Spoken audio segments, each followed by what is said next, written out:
Hello everyone, I'm Dr. Tae Hyun, a senior researcher at the East European and Balkan Institute, which is the host of today's conference. I warmly welcome you and thank you each and every participant of this conference. Now I formally announce the opening of the 2021 EEBI International Conference. The theme of this year's conference is Transitions and Social Movements in Eastern Europe since the end of the 20th century, Memories and Accountability. First, we will hear an opening address by Kim Seong Hwan, Director of East European and Balkan Institute, Hankuk University of Foreign Studies. Please give a warm welcome to Director Kim Seong Hwan. Dear professors, colleagues and researchers, my name is Seong Hwan Kim.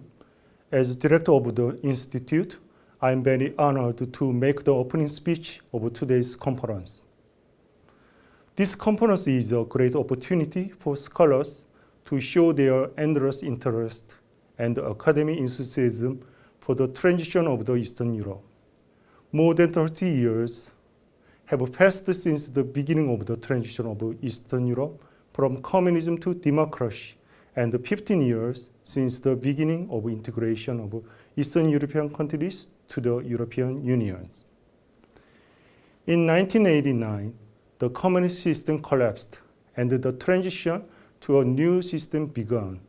Around 2004, several Eastern European countries began to join the EU. In order to comprehensively analyze and evaluate these two major transformations that occurred in Eastern Europe, our institute has been working on a long-term project with the support of the National Research Foundation of Korea since 2019. The great transition of Eastern Europe symbolized the transformation from communism and socialism to democracy and the market economy over the course of years. For the understanding of these changes, it's necessary to break away from the perspective of individual academic fields and analyze the situation from a comprehensive and macroscopic perspective. Before ending my speech, I'd like to thank Professor Dennis Hart for serving once again as the chairman of the discussion.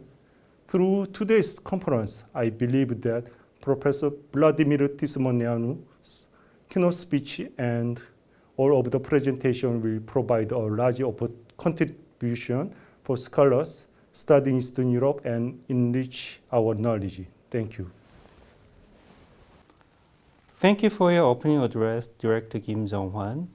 Next are congratulatory remarks by Kim Seong Hwan, President of Asian Association of Central and Eastern European Studies. Please welcome President Kim Seong Hwan.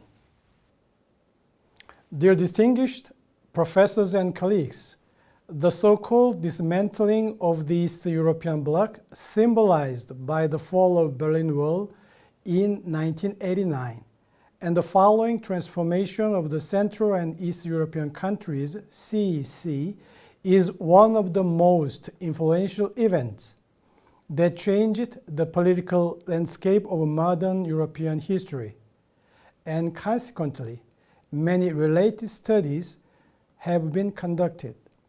The transformation and transition of the CEC is also a priori reference to the homework that the unified Korea in the future must carry out successfully. The Asian Association of Central and East European Studies, AACES, and the East European and Balkan Institute, EEBI, at Hankuk University of Foreign Studies have been conducting various humanities studies on the CEC for the past 30 years. These two academic and research institutions are unique of their kind in Korea, and in this regard, it is more than understandable for them to pay a special attention to the process of the transformation and its result in the CEC. AACES and EEBI held an international conference on the subject of reinterpretation of the transformation and transition of East Europe last year, and this year of 2021, they are consecutively organizing a conference on the subject of transitions and social movements in East Europe since the end of the 20th century, memories and accountability. This conference is special to us in that the prominent scholars from the very Central and East European countries will share their views and perspectives with us. It is a great honor and pleasure for me as president of AACES to give a congratulatory speech at such a meaningful conference. I would like to express my deep gratitude to Professor Seong Hwan Kim, the director of EEBI, and to all researchers and participants who I'm sure will make today's conference successful. Thank you. Thank you for your congratulatory remarks, President Kim Seong-hwan. Next is our keynote speaker, a well-known and well-respected scholar, Professor Vladimir Tismăneanu. It is my great honor and privilege to introduce you to the conference participants and our global audience. We are thrilled to have Dr. Tismăneanu as a keynote speaker, particularly because of his world-renowned research in the relationships among nationalism, communism, and neo-Stalinism in Soviet Union and in the Eastern Bloc. Many people in the audience would know Dr. Tismăneanu for his work in historical accountability in Romania. In 2006, Dr. Tismăneanu was appointed by then Romanian President Traian Băsescu to the Presidential Commission for the Study of the Communist Dictatorship in Romania. The title of the keynote speech is Lenin's Ghost, Legacies of Historical Hubris.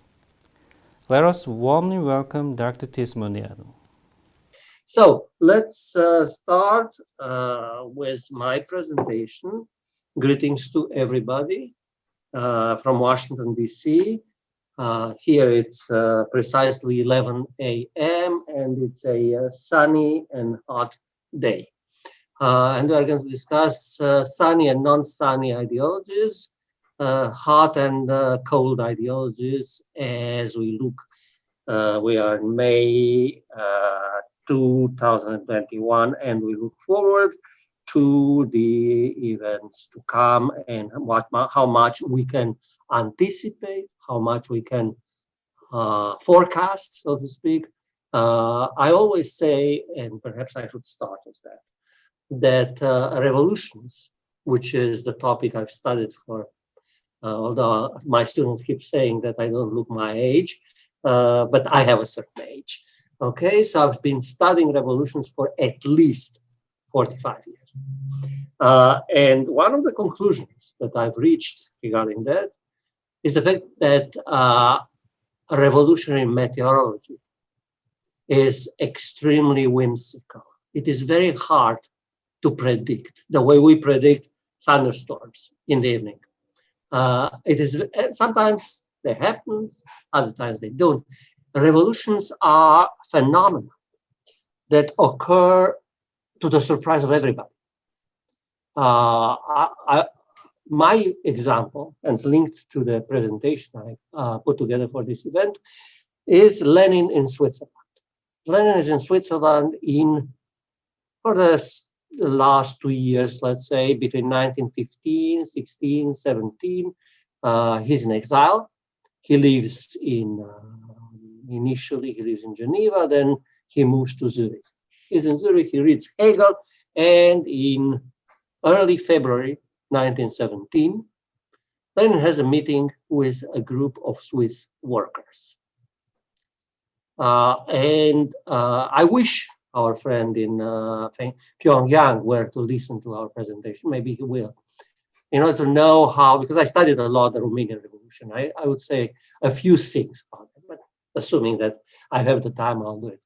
But, you know, whom I have in mind, the dictator there, okay, in South Korea. Okay, so, sorry, in North Korea. So Lenin speaks to these workers, and he says, my generation of revolutionary leaders was born, keep in mind, on April 22nd, 1870. So at that moment, Lenin is 47, okay? Actually 46, he has not turned 47 yet. And my generation of revolutionary leaders may not, and most likely will not be alive when the world revolution would break out, would start. When Tsarism would be overthrown and our ideas would come to power. Early February 1970. 2 weeks later, the February Revolution takes place in Russia. The Tsarist regime is overthrown. Like other parties, the Bolshevik faction of the Russian Social Democratic Parties of workers is legalized by the provisional government, and Lenin has to go or wants to go to Russia and forgets about his forecast that his generation of revolutionary leaders would not experience in their lifetime the revolution. Lenin takes the famous seal train, crosses, Germany, and via Sweden, he gets off at the Finland station in April 1970. The Bolshevik elite is there to wait for the genius to arrive. The eagle of the revolution, as they used to call him. He gets off the train, so they invite him for a dinner in the palace of former ballerina and the Tsar's mistress, or allegedly, reportedly, whatever, the Tsar's mistress. Okay, so they had prepared a nice dinner for Vladimir Ilyich. He said, no. I want to say a few things. And he delivers the April thesis, in which he presents the program of the transformation, what he calls, of the bourgeois liberal revolution into a proletarian revolution. All the Politburo members are convinced that he is nuts. Okay. So after the April thesis are delivered and other things happen, Lenin goes into exile, into hiding, and is in Finland. Finland at that moment was a quasi-autonomous part of the Russian, it's not an empire anymore, of the Russian Republic. And what he does, I mean, Lenin, whenever he had some leisure time, he would either read or write or both. So he writes, and he writes a very important book, which is called State and Revolution. Okay, and then it goes back, and the rest is, as a former Slovene dissident says, is Revolution at the Gates. I have in mind Slavoj Žižek with his collection of Lenin's writings before February and October 1917. And this is the, let's call it, the Leninist breakthrough, the Leninist moment that nobody had anticipated. But I'm saying that trying to do my homework for this conference, I put together a few thoughts, looking back into other things that I've written, because Lenin has been a very important topic in my own on my own research agenda. And it's called Lenin's Ghost. And it's called, I have a text, I need to update a little bit the footnotes, and then Tae Hyun, I'll send it to you if you want to have it, the text. Okay, so I'll not stick to everything in the text because, it speaks for itself. And I have no problem, but it needs to be a little bit edited and so on. So, Lenin's Ghost, and the subtitle is Ideological Polarizations in the 21st Century. What do I mean? And I prepared a number of books that I want to show and to share with those who are going to watch this lecture. Okay, what do I have in mind? I have in mind a book that I consider one of the seminal books on a list of, let's say, 12 books that I consider fundamental for understanding the 20th century. And let me say it very clearly at this point, that we can talk about the short 20th century, as Eric Hobsbawm was saying, between 1914 and 1989. And, if I may, the long 20th century, which I try to discuss here, which starts indeed with 1914, with World War I, and continues up to the moment we are recording this lecture. So in other words, let's face it, conventional boundaries between centuries are not mandatory when we to be kept in mind when we discuss ideas. Ideas have a life of their own. They don't necessarily belong to the 19th century, 20th century. They migrate from century to century. They inform political practices from one century into another century. Trotsky, when he attacked Lenin, called Lenin in his very, that was in the first stage of their relationship. Later, of course, they became very close to each other, to the extent Lenin called Trotsky the most brilliant member of the Central Committee, that including himself, and that's quite a compliment from Lenin. Okay, Trotsky used to call him Maximilian Lenin. The hint was to, of course, the French Revolution and the Jacobin leader, Maximilien Robespierre. Okay, so Robespierre was a figure of the 18th century, right? 1789, died beheaded, guillotined, which was his favorite way of dealing with other people. So he got it himself. So Robespierre stands for absolute uncompromising intransigence. And Lenin represented absolute uncompromising intransigence. Uncompromising up to a certain point. He knew how to make compromises, but that should be a topic for another lecture. I sent the watcher, the people who watch this lecture, of course, to a very good book about rotten and non-rotten compromises by Israeli political philosopher Avishai Margalit, which was published by Princeton University Press a few years ago. Okay, so when I speak about ideological polarizations, as I said, I have in mind this book by an Israeli political philosopher, the late Jacob L. Talmon, T-A-L-M-O-N. Jacob Talmon was a political philosopher, political historian, who taught at Hebrew University in Jerusalem, and he was a disciple and friend of Sir Isaiah Berlin. Before Sir Isaiah Berlin became Sir, he was just Isaiah Berlin. This is another book. So Talmon's book is called The Myth of the Nation and the Vision of Revolution, Ideological Polarizations in the 20th Century. My title is Ideological Polarizations in the 21st Century. I could have put the complete title of Talmon and change just the number, the 0 to 1, there in the number of centuries. Okay? Because I think, and my plea in this presentation is to consider these two items, these two concepts, nation and revolution, as telltale, as good predictors, if you want, or indicators. We are political scientists, so we operate with indicators and so on, or independent variables, okay? They are independent variables. Okay, so they would be clearly in a political science approach. You see, I left my notes aside and I'm elaborating freely at this point. Okay, so we look into the nation and the revolutions as being, to use the poli-sci jargon, the structures of opportunity. They don't act historically without the intervention of what Lenin would have called the subjective factor. In other words, what in political science we call agency. Okay, you need agency. For Lenin, agency was the party.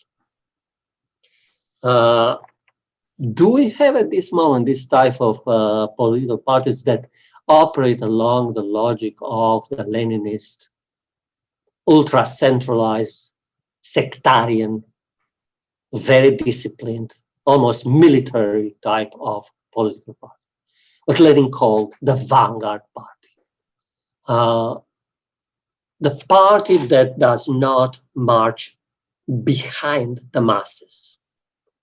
This is, of course, I don't know if any of you speak Russian, but in the Bolshevik jargon, it was a disease, and they called it deviation, like as bad as factionalism, and it was called khvostism, and comes from the word khvost, which is tail, tailism. Okay, tailism means when the party, instead of being ahead of the masses and moving the masses, making the masses see the future and move in that direction. Khvostism is you stay behind.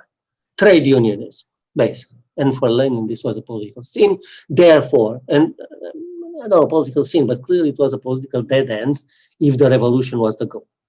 So it won't lead to the revolution. And for Lenin, the most important thing was the revolution. He lived for the revolution, he lived off the revolution. I always say when I lecture on Lenin and Leninism, for me, by the way, the term Leninism and Bolshevism are the two terms are interchangeable. Semantically, they are the same thing. You say Bolshevism, you mean Lenin and Leninism. Okay, very simple. Okay, so, and I could deliver a whole lecture on that, but I think I don't need to convince anybody. This is, already accepted wisdom. Okay, so for Lenin, the party is sacrosanct. The party has a very important element there, which is the knowledge.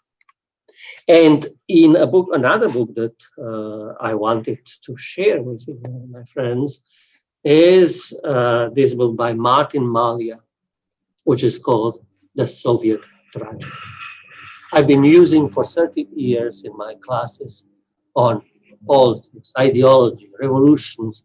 It's still, although Professor Malia passed away 15 years ago or so, it's still as Times Literary, no, let's call David Remnick, the current editor of The New Yorker, former Washington Post bureau chief in Moscow, and author of Lenin's Tomb, a very important book. I don't have it, I should have shown it. It's in the other office here. So I'm taping this from my home office, okay, like so many of us. Writes David Remnick here. So The Soviet Tragedy by Martin Malia, published by Free Press, probably in 91 or 92. So The Soviet Tragedy is an essential coda to the literature of Soviet studies, insofar as he returns to the power of ideology, emphasis on this. Okay,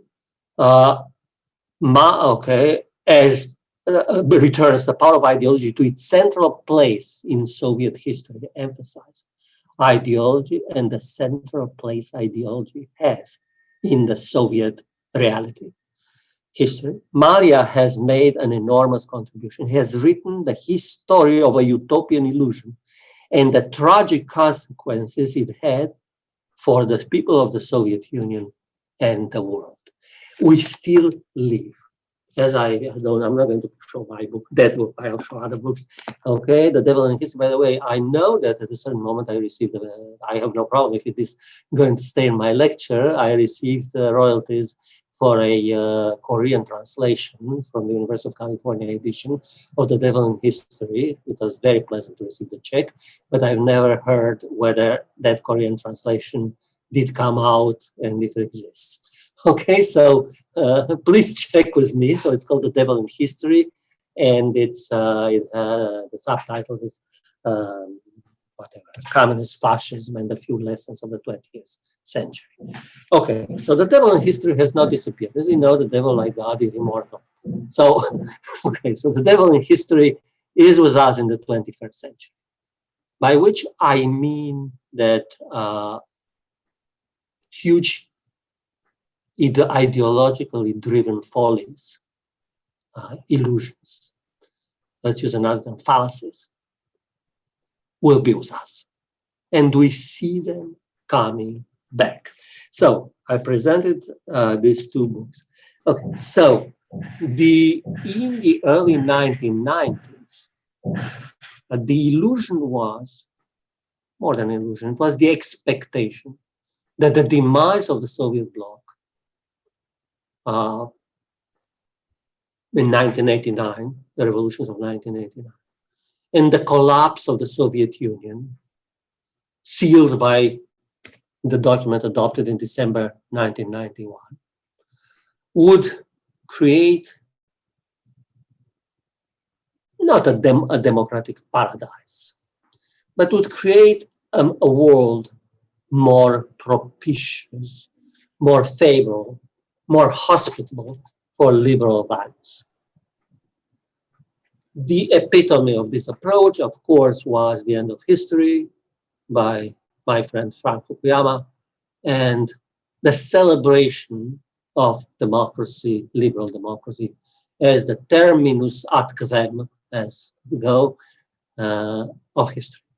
In this Hegelian Marxist or Marxo-Hegelian historiosophy, there was a sense, let's call it, of teleological optimism, that we are moving from that to that, and that was horrible, the realm of the devil, and we are moving the evil empire, to use the Reagan formulation, and we are moving towards the radiant liberal future.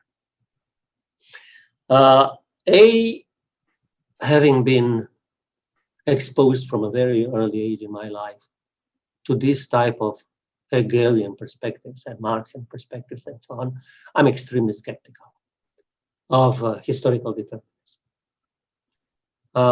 As I mentioned before, if Lenin, who knew something about revolutions and who knew something about Marx, and who during his Swiss exile did something that was missing in his Bildung, in his intellectual formation, that means he read Hegel.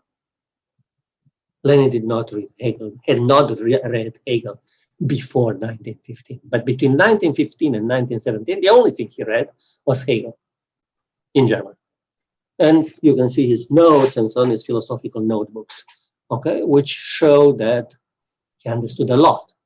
So we have to read pre-Hegelian Lenin with a sense of caution, to the extent, because Lenin himself said that those who do not read and understand Hegel have no idea what Marxism is about.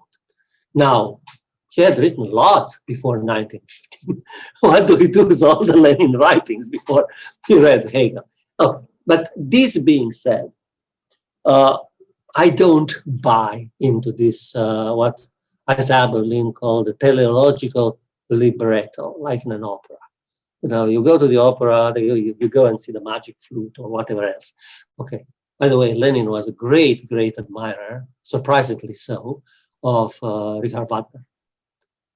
We all knew that Hitler was into the Wagner cult, but Lenin himself was a great admirer. As a matter of fact, at Lenin's funerals, based on the request of his family, the music was Richard Wagner's funeral march. Very interesting.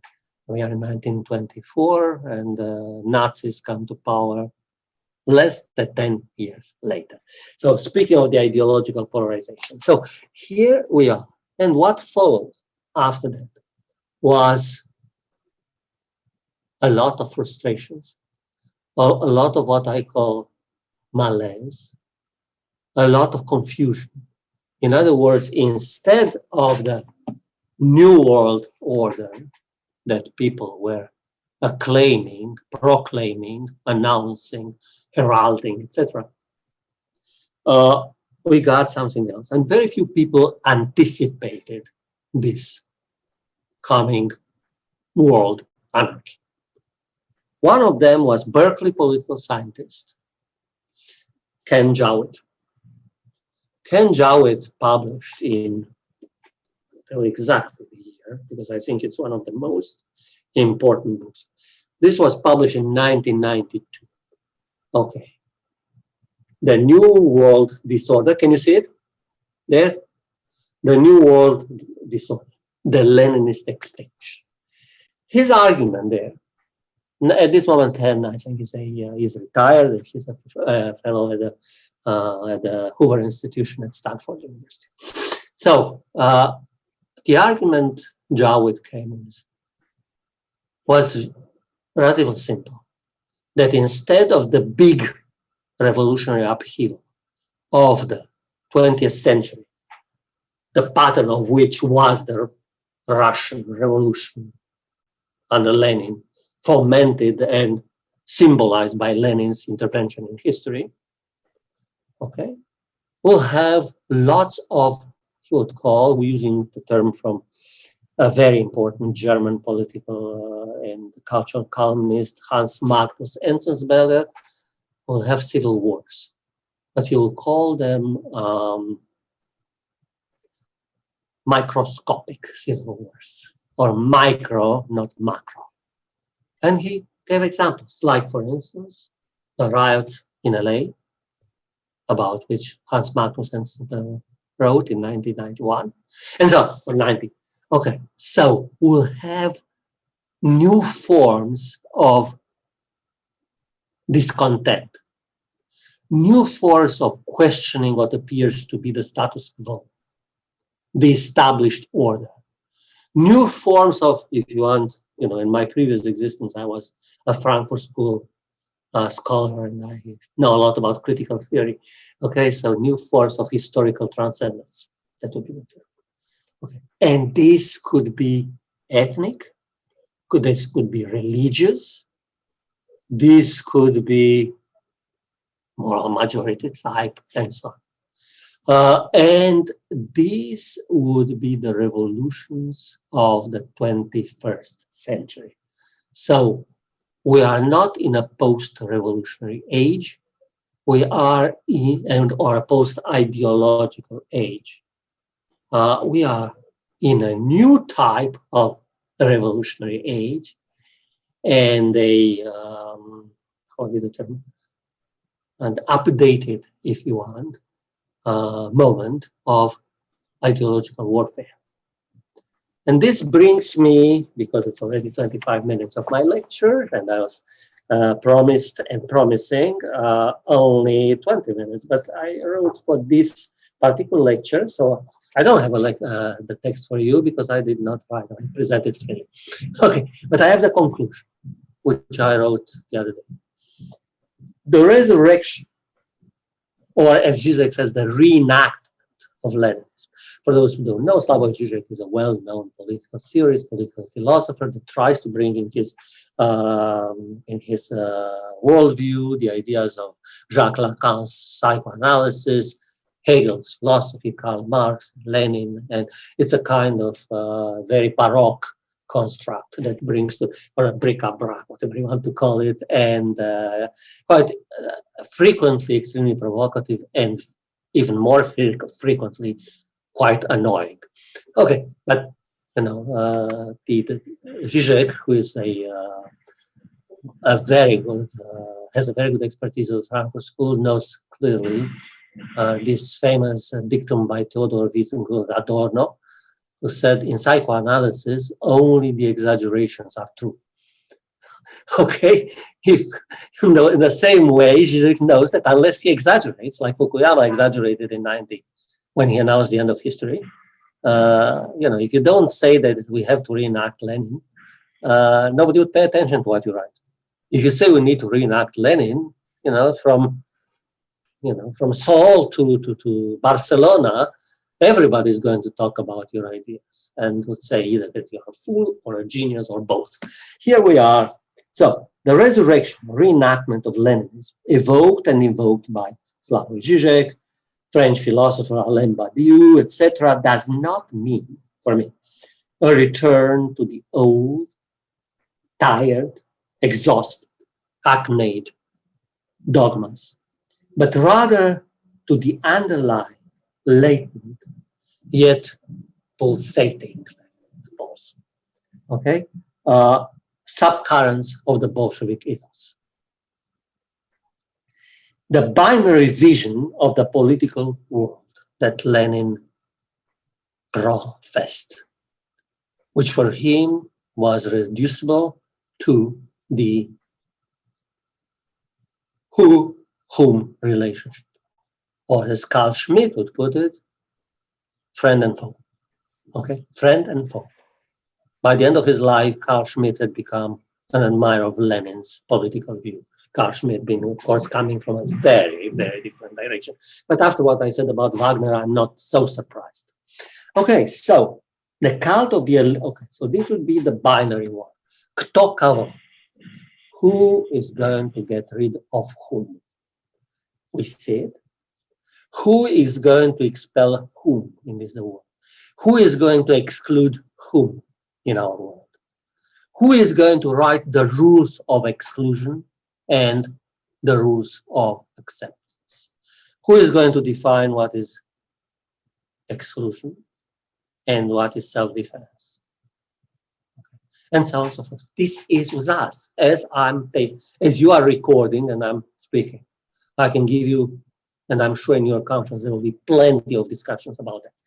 The second is the cult of the allegedly providential leader. I don't need to tell you, but from Matteo Salvini to Donald Trump to you name the person, we have the leader who comes to rescue the nation. So I wrote a whole book which is called Fantasies of Salvation. Okay, this is the fantasy of what, again, the Frankfurt School, Erich Fromm called the magic savior. The magic savior is around the corner. Okay, we're waiting for it. Berlusconi at a certain moment was the magic savior. And Berlusconi didn't go to the end. The magic savior doesn't stop short of taking over power. Okay. Then I would mention that rejection of the traditional political spectrum and the cultivation of, and that's an important topic for the conference and for other discussion, of the anti-enlightenment tradition. Here, I strongly recommend this book, which is the best in the field, Isaiah Berlin, The Crooked Timber of Humanity. Essays or chapters in the history of ideas. I'm not going to say more, but this is the best analysis for me of what counter-enlightenment means. And in my view, we are at this moment in full counter-enlightenment offensive.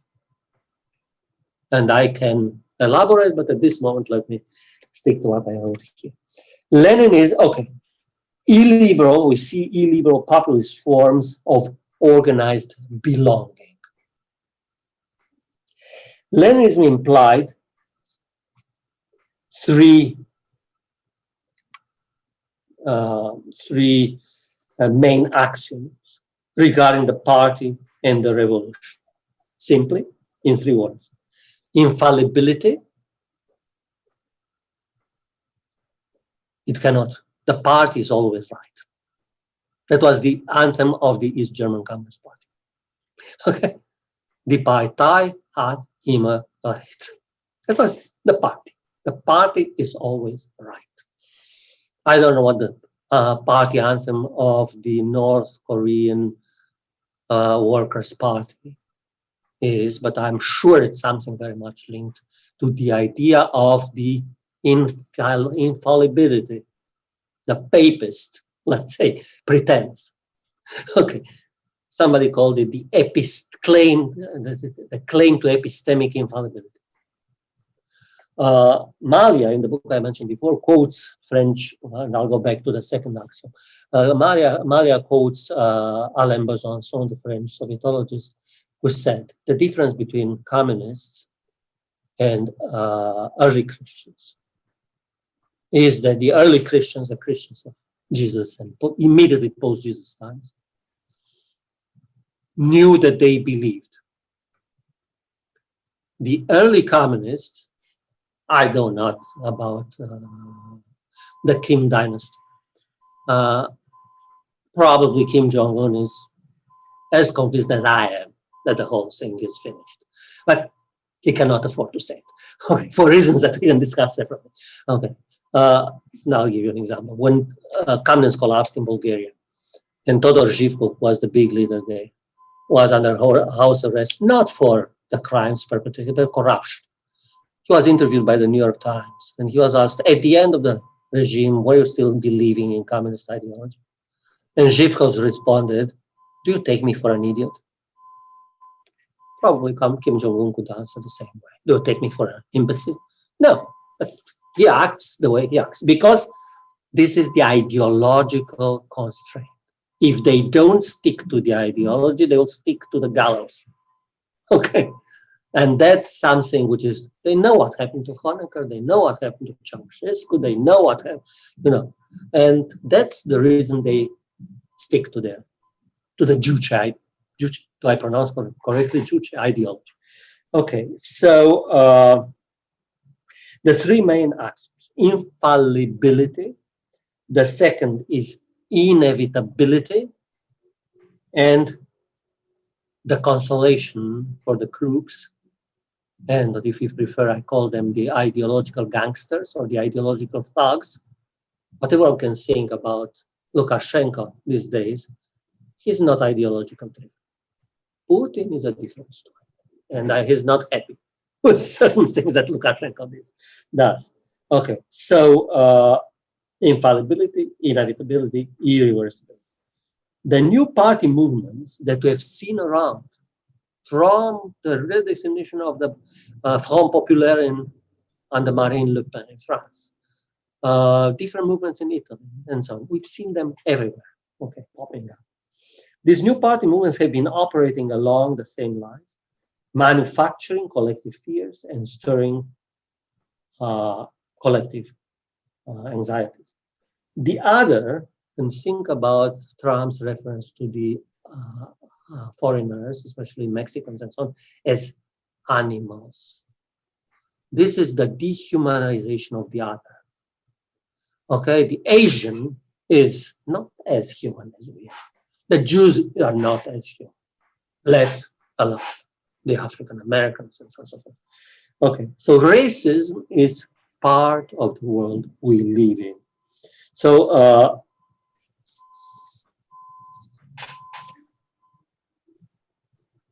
the internet, and this is my last sentence, the internet, and here I am to say thank you, internet, because without the Zoom, this longer than expected lecture would not have been possible.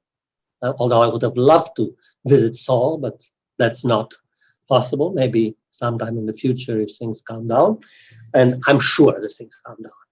Okay, so to explain why I'm so sure. My mom, who fought in the International Brigade, she was a nurse. Then she got her medical degree in the Spanish Civil War, got her degree in Moscow during the war, World War II. And her degree was in children's diseases, specialized in epidemiology. I grew up in a house. My mom was an epidemiologist. She knew a lot about viruses and all the rest. And I remember the last thing I told my students before the spring break in 2020.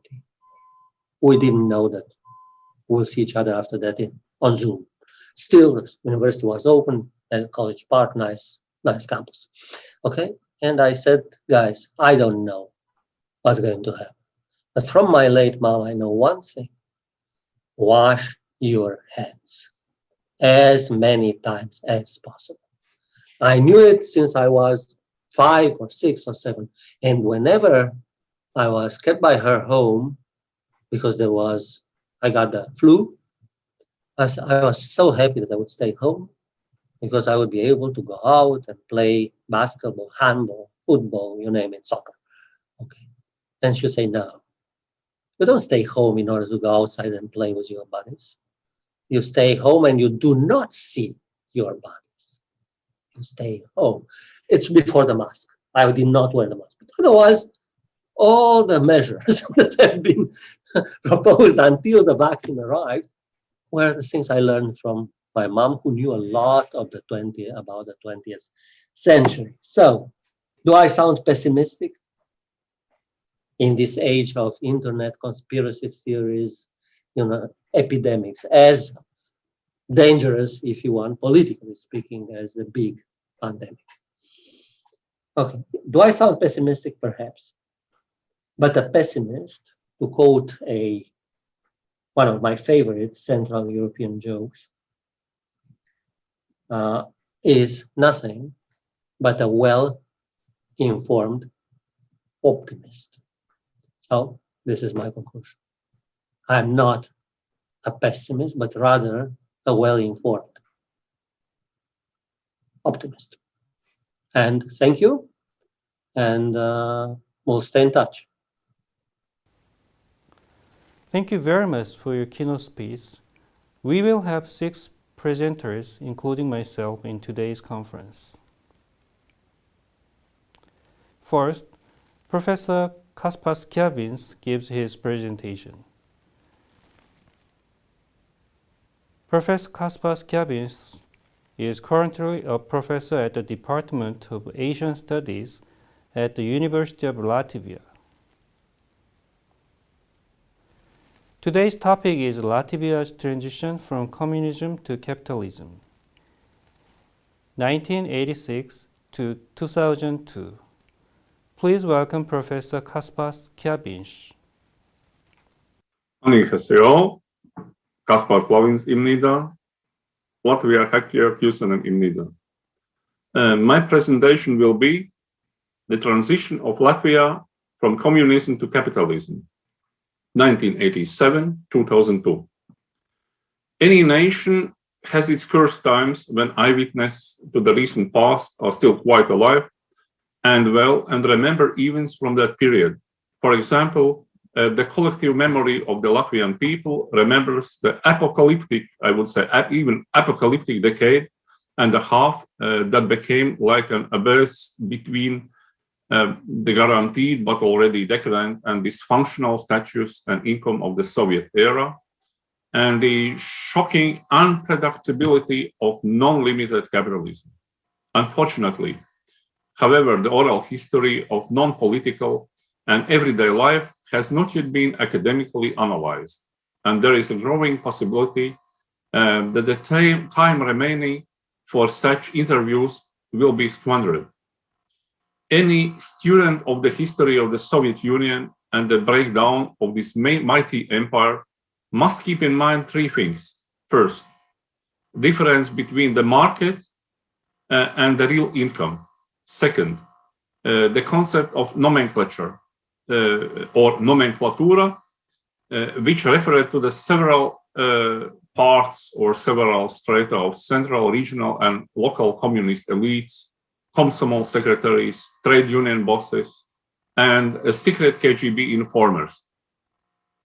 Nomenclature's benefits included special bathhouses, special stores, special taxi vouchers, special vouchers for buying deficit goods, special grants, and special holiday permits. Third, the size and regional differences of the Soviet Empire, which lead to the inevitable local interpretations of leftist ideas, tribalism, and ethnic separatism. Unfortunately, there is no general study on this topic, with the best of the existing works still tending to view the different Soviet provinces as uniform bodies, which was not the case. For example, you can read in a book, Smith, The New Russians, 1989, as I would say for a general reading. But even this author thinks that Soviet Union was everywhere more or less the same, which was not the case. One should be forewarned that the general experience after 1987 beyond the Soviet Union's borders was in all aspects quite different from the Soviet experience.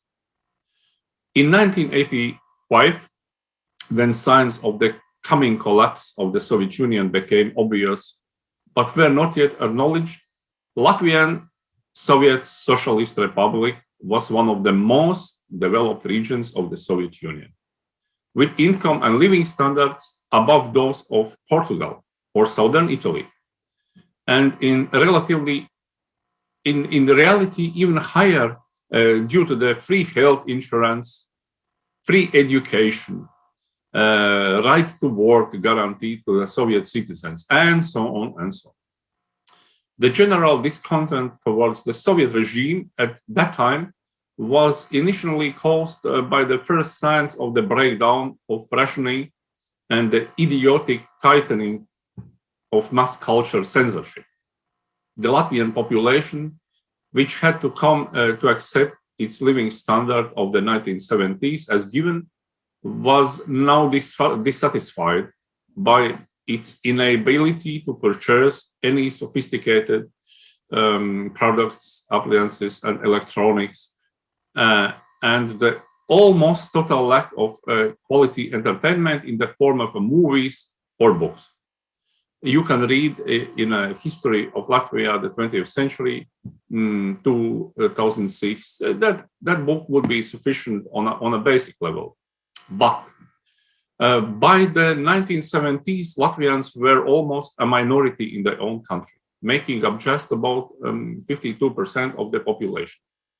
The arrogance of the civilian and military bureaucracy, which was barely bearable, in the best of times became a painful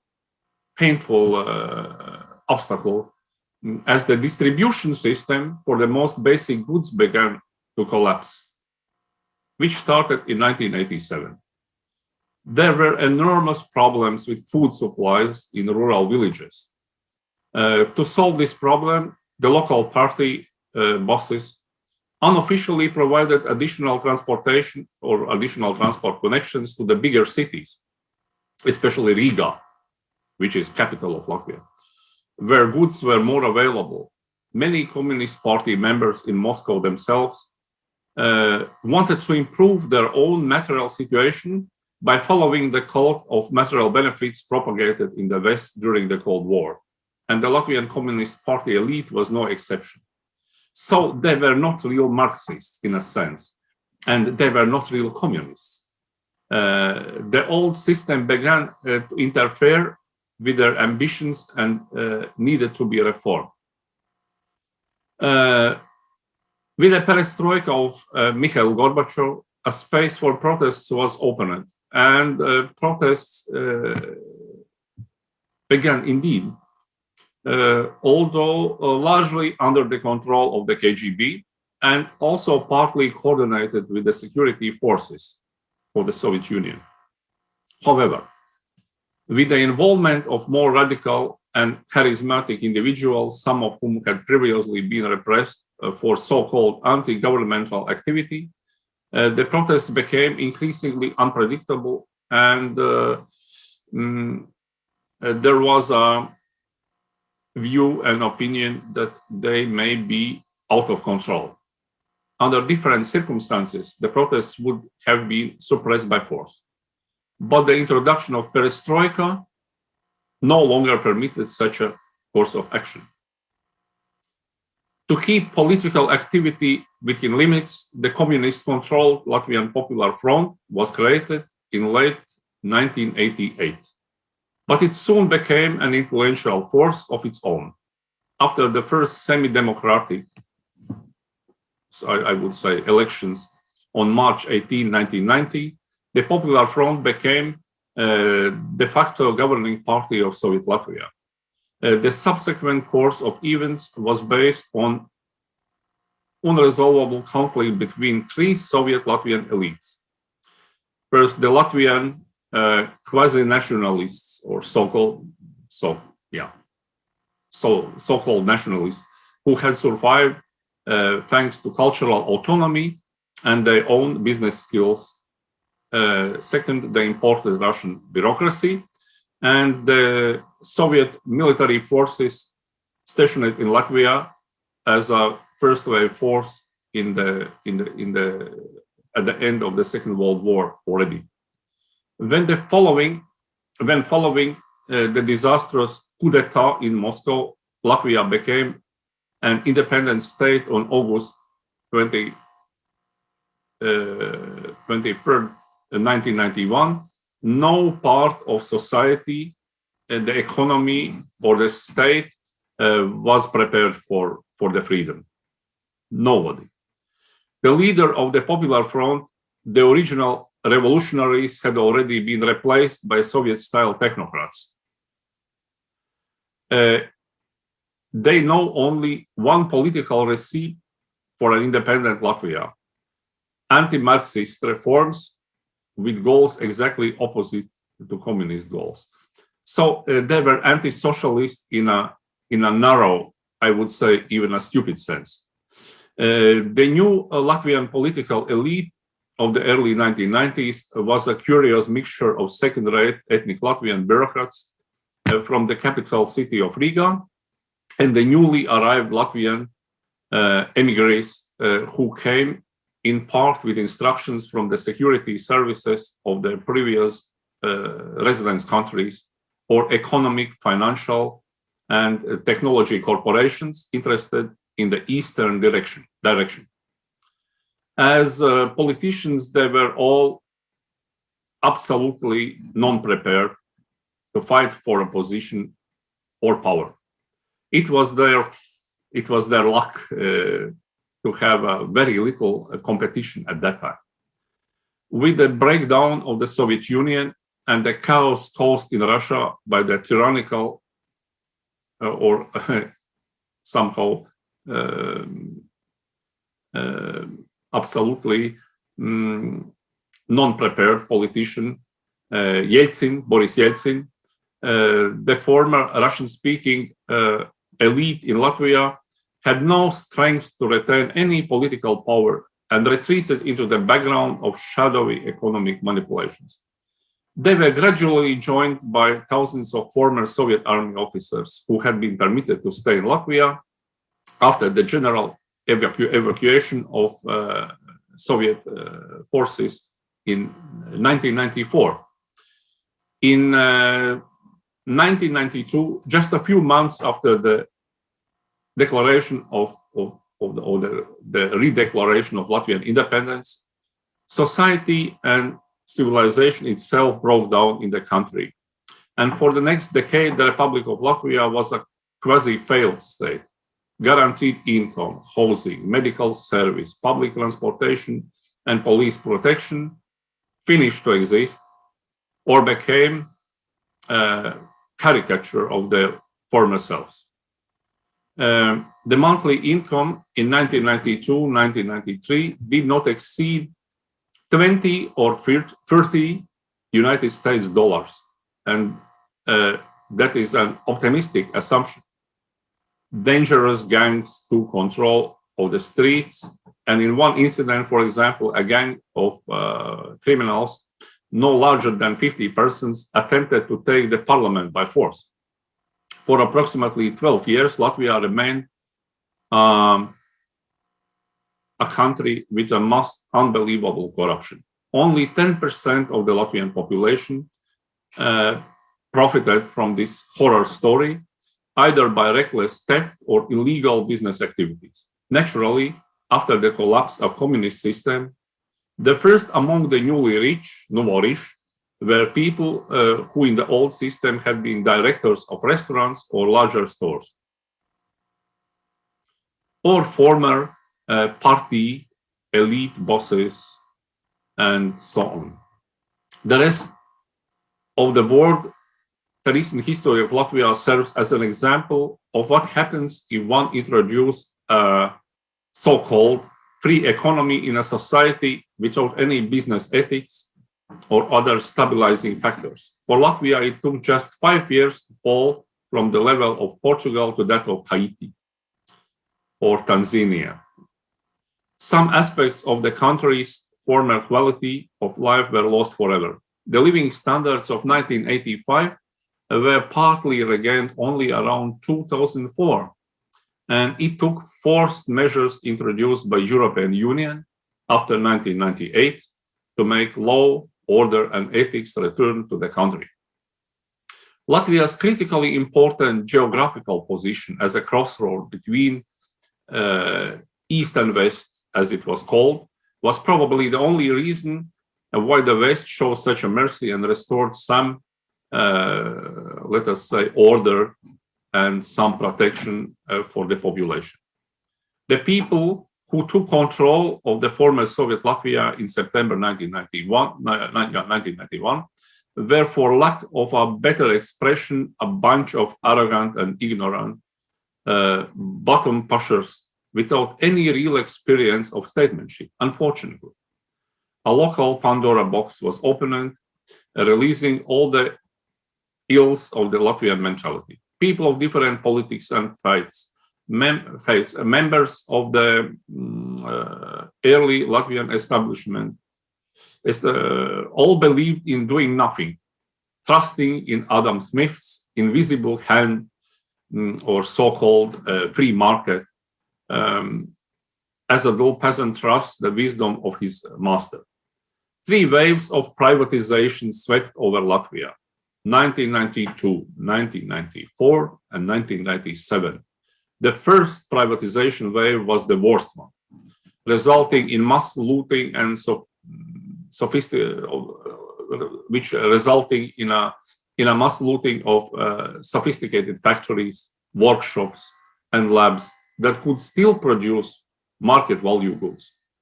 In just 2 years, agriculture in the form of industrial collective farms was destroyed without any hope of a system to replace it.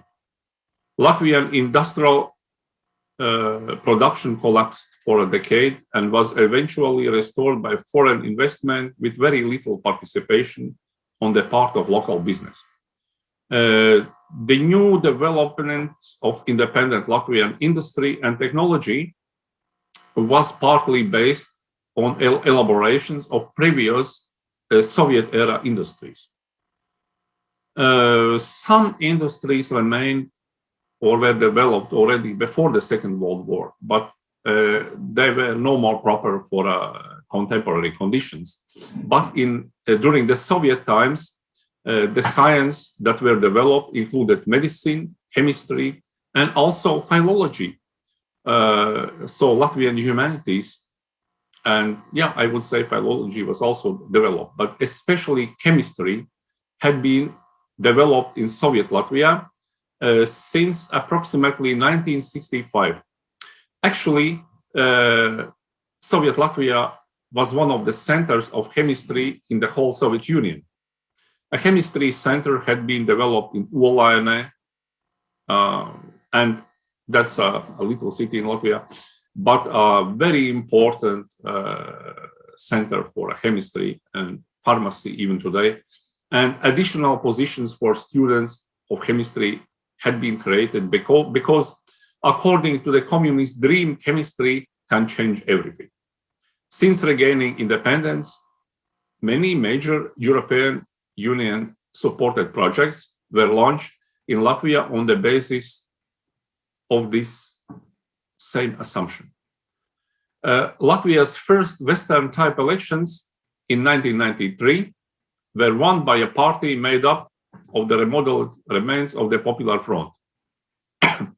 This event is an important example of the sexual factor in politics. All the Latvian ladies voted for a certain politician who was considered a handsome stud in a popular opinion. The winning party, the Latvian Way, so-called Latvian Way, became dominant political force for the next 5 years and kept its influence for the 5 more years. Next elections in 1995 came as a national shock due to the number of elected populists. The parliament of 1995 was incapable of normal political activity, and the first technocrat cabinet was formed. The leader of these technocrats, as the people were soon to find out, used his newly acquired power to privatize for the benefits of themselves. Most of the large companies still in state control. As a lesser evil, the West allowed the so-called Popular Party rule until 2008. The moment when Latvia began its escape from the horrors of a failed state and set about returning to normality was on the day of parliamentary elections in 1998, in which the provisional technocrat cabinet at least became the largest political power as the Popular Party. For the next 4 years, Latvia prepared to give up its easily gained so-called full independence.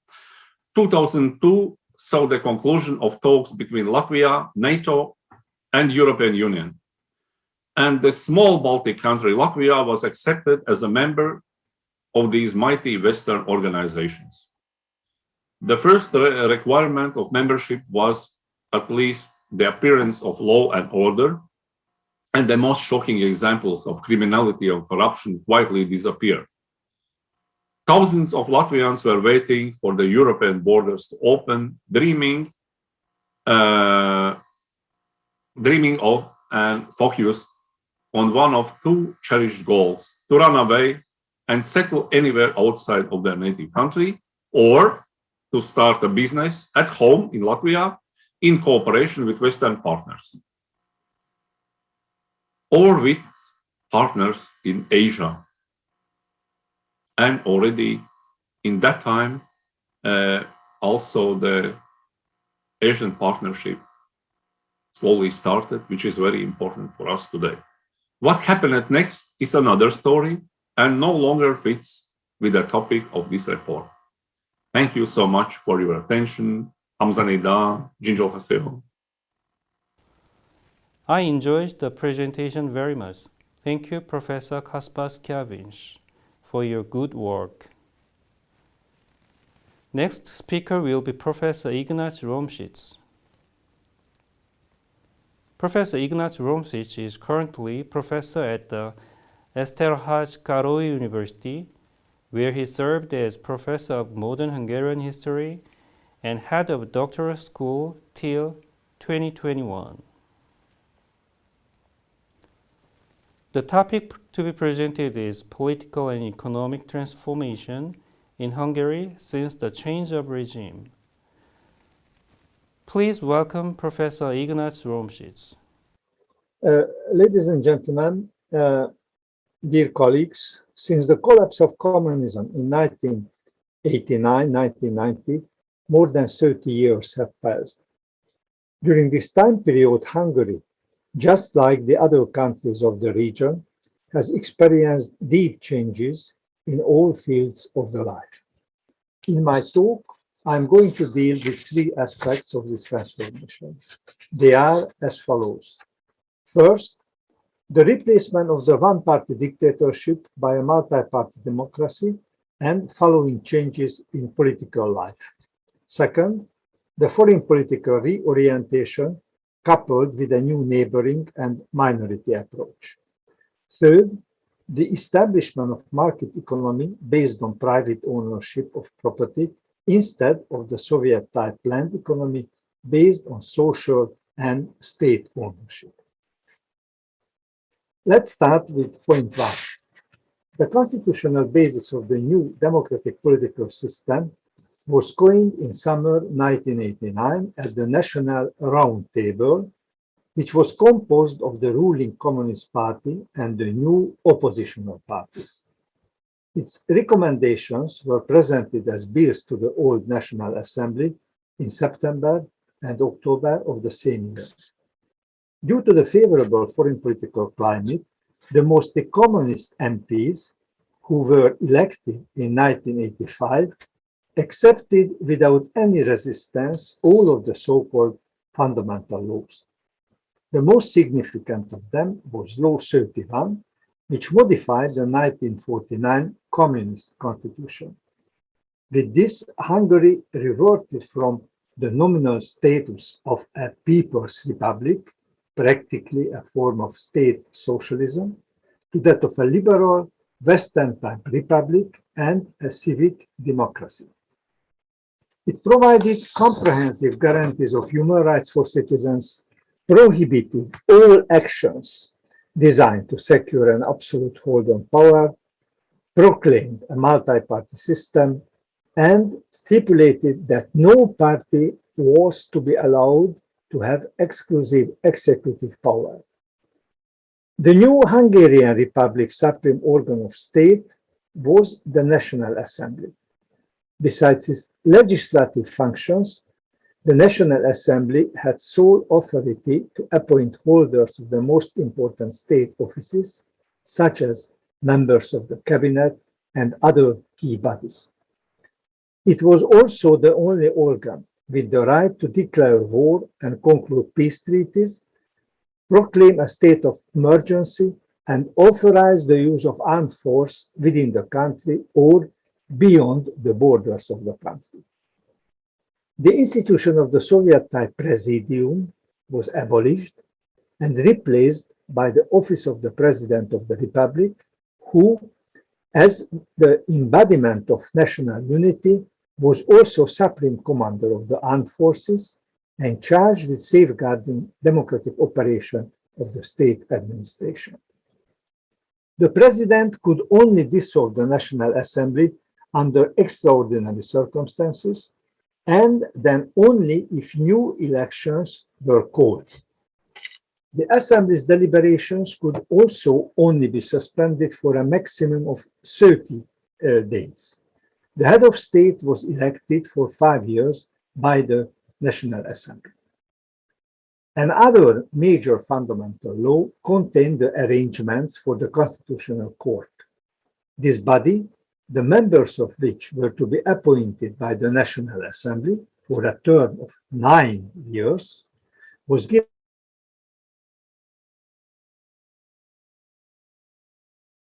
charge to undertake both preliminary and retrospective scrutiny of all legislation, to rule on all claims of infringement of constitutionally guaranteed rights, and to resolve any disputes that might arise over respective spheres of authority between the organs of central government and the self-governing local authorities. This made the Constitutional Court one of the most vital of all the state institutions, especially because it could check even an overwhelming parliamentary majority. A third important law set out the new franchise for the election of representatives to the legislative body, the National Assembly. It introduced a hybrid system combining elements of both majority voting and proportional representation. The first 3 elections were held in spring 1990. Since then, the Hungarian voters have gone 7 more times to the polling stations in order to re-elect the National Assembly. During the first 2 decades, big shifts in support occurred with each election. Between 1990 and 1994, Hungary had a right-wing national conservative, after that, a left-wing social liberal majority. This was once more followed by a right-wing conservative, then for 2 terms, a left-wing social liberal government. In 2010, a right-wing conservative government was formed again. Since that time, this political force, led by Viktor Orbán, have held the power. The large fluctuations in the outcomes of the elections between 1990 and 2010 may be interpreted by the voters' unstable party preferences. This volatility, however, was an effect rather than a cause, whose source is to be sought in other factors. An important part of explanation is certainly the general lack of identification with individual parties. It is normal for electorates to use their votes to punish the party or parties in power when things are not going well, and to be tempted to reward opposition parties that promise better times ahead. An even more important factor may have been the sheer inconsistency of the position of the main parties, the shifts and modifications of platforms and ideology that they presented over the years. For all the big swings in voting patterns, 2 parties have nevertheless been able to build up more or less stable, more or less distinctive cores of support: the leftist Socialist Party, which governed in 3 cycles, and one of the new oppositional parties, the rightist Young Democrats, who have been in power since 2010. The main distinguishing feature of the voters' blocs is not so much occupational or class affiliation as subcultural factors such as religious views, attitude to the past, degree of social political integration before 1989, and place of residence with an urban-rural split. The regular voters for the socialist and leftist parties, for example, Democratic Coalition today, have been predominantly former party members and their dependents, while the Young Democrats have been supported by tradition-loving, nationalistically minded, and in part church-going professionals, further white-collar staff, and small entrepreneurs. Summing up the behavior of the Hungarian voters, we can conclude that 1/4 of the people are engaged leftist, 1/4 are engaged rightist, 1/4 have had no fixed political position, and 1/4 have not taken part in elections at all. As far as the foreign political reorientation is concerned, and by this I come to the second point, let me refer at first to the tidal shifts in international relations. In 1990 and 1991, the bipolar world order defined by the antagonism of the two superpowers collapsed. This process, started by the disintegration of the Soviet bloc in late 1989 and 1990, which was sanctioned by the formal dissolution of the Warsaw Pact and Comecon in 1991. Another landmark was the end of the Germany's divided existence on 3rd October 1990. Under the 1991 Maastricht Treaty, which took effect in January 1993, the 12th from 1995-15 and today 27 member states of the European Union bound themselves to ever greater economic, financial, social, and political integration. Another important change in the international context was the breakup of the Soviet Empire at the end of 1991. Although Russia has remained a major world power in terms of the sheer size of its population and territory, its national resources, and its nuclear arsenal, Europe's center of gravity has shifted even more decisively to the western half of the continent. During the latest years, the situation changed again. President Putin's Russia solidified itself as a regional great power. While these transformations of global political significance were unfolding, major regional upheavals were occurring just to the north and south of Hungary's frontiers. In 1993, Czechoslovakia split without a shot being fired into separate Czech and Slovak republics. Multi-ethnic Yugoslavia, by contrast, broke up in the course of a bitter and bloody series of wars between 1991 and 1995 into 6 county Kosovo region, even 7 independent states. The number of neighboring states of Hungary increased thereby from 5 to 7. These global and regional realignments changed fundamentally Hungary's position in European politics.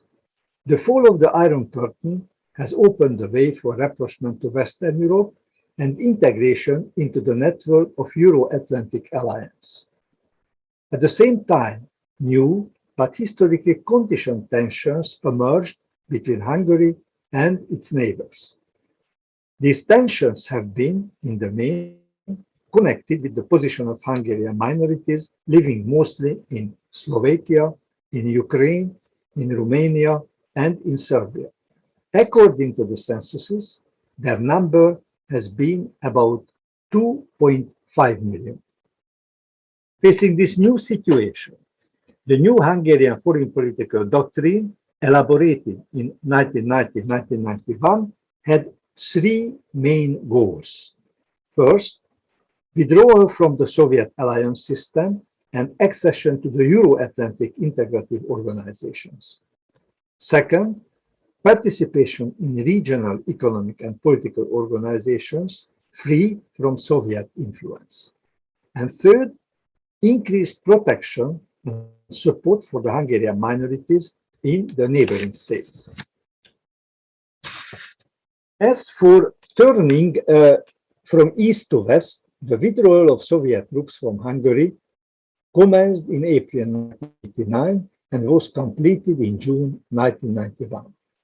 By this time, the Warsaw Pact and Comecon had ceased to exist too. The removal of the Soviet military presence and these two acts restored full sovereignty to the Hungarian Republic. The successive Hungarian governments, on economic and security grounds allies, wanted to join the Western alliance systems as soon as possible.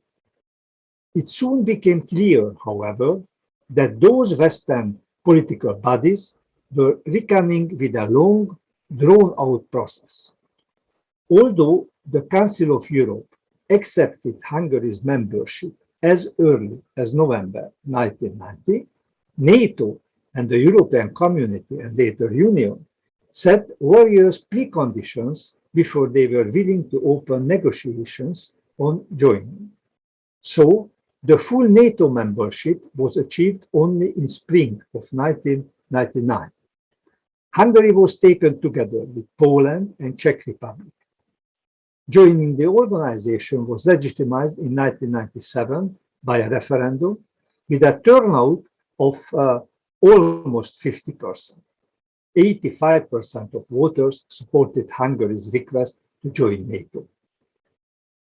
As for European Union, the negotiations lasted until the end of 2002.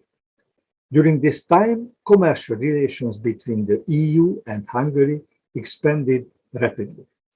In 1989, the share of the 12th member organization in Hungarian exports was 25% and 29% in imports. By 2000, these percentages had increased to 76 and 71% respectively.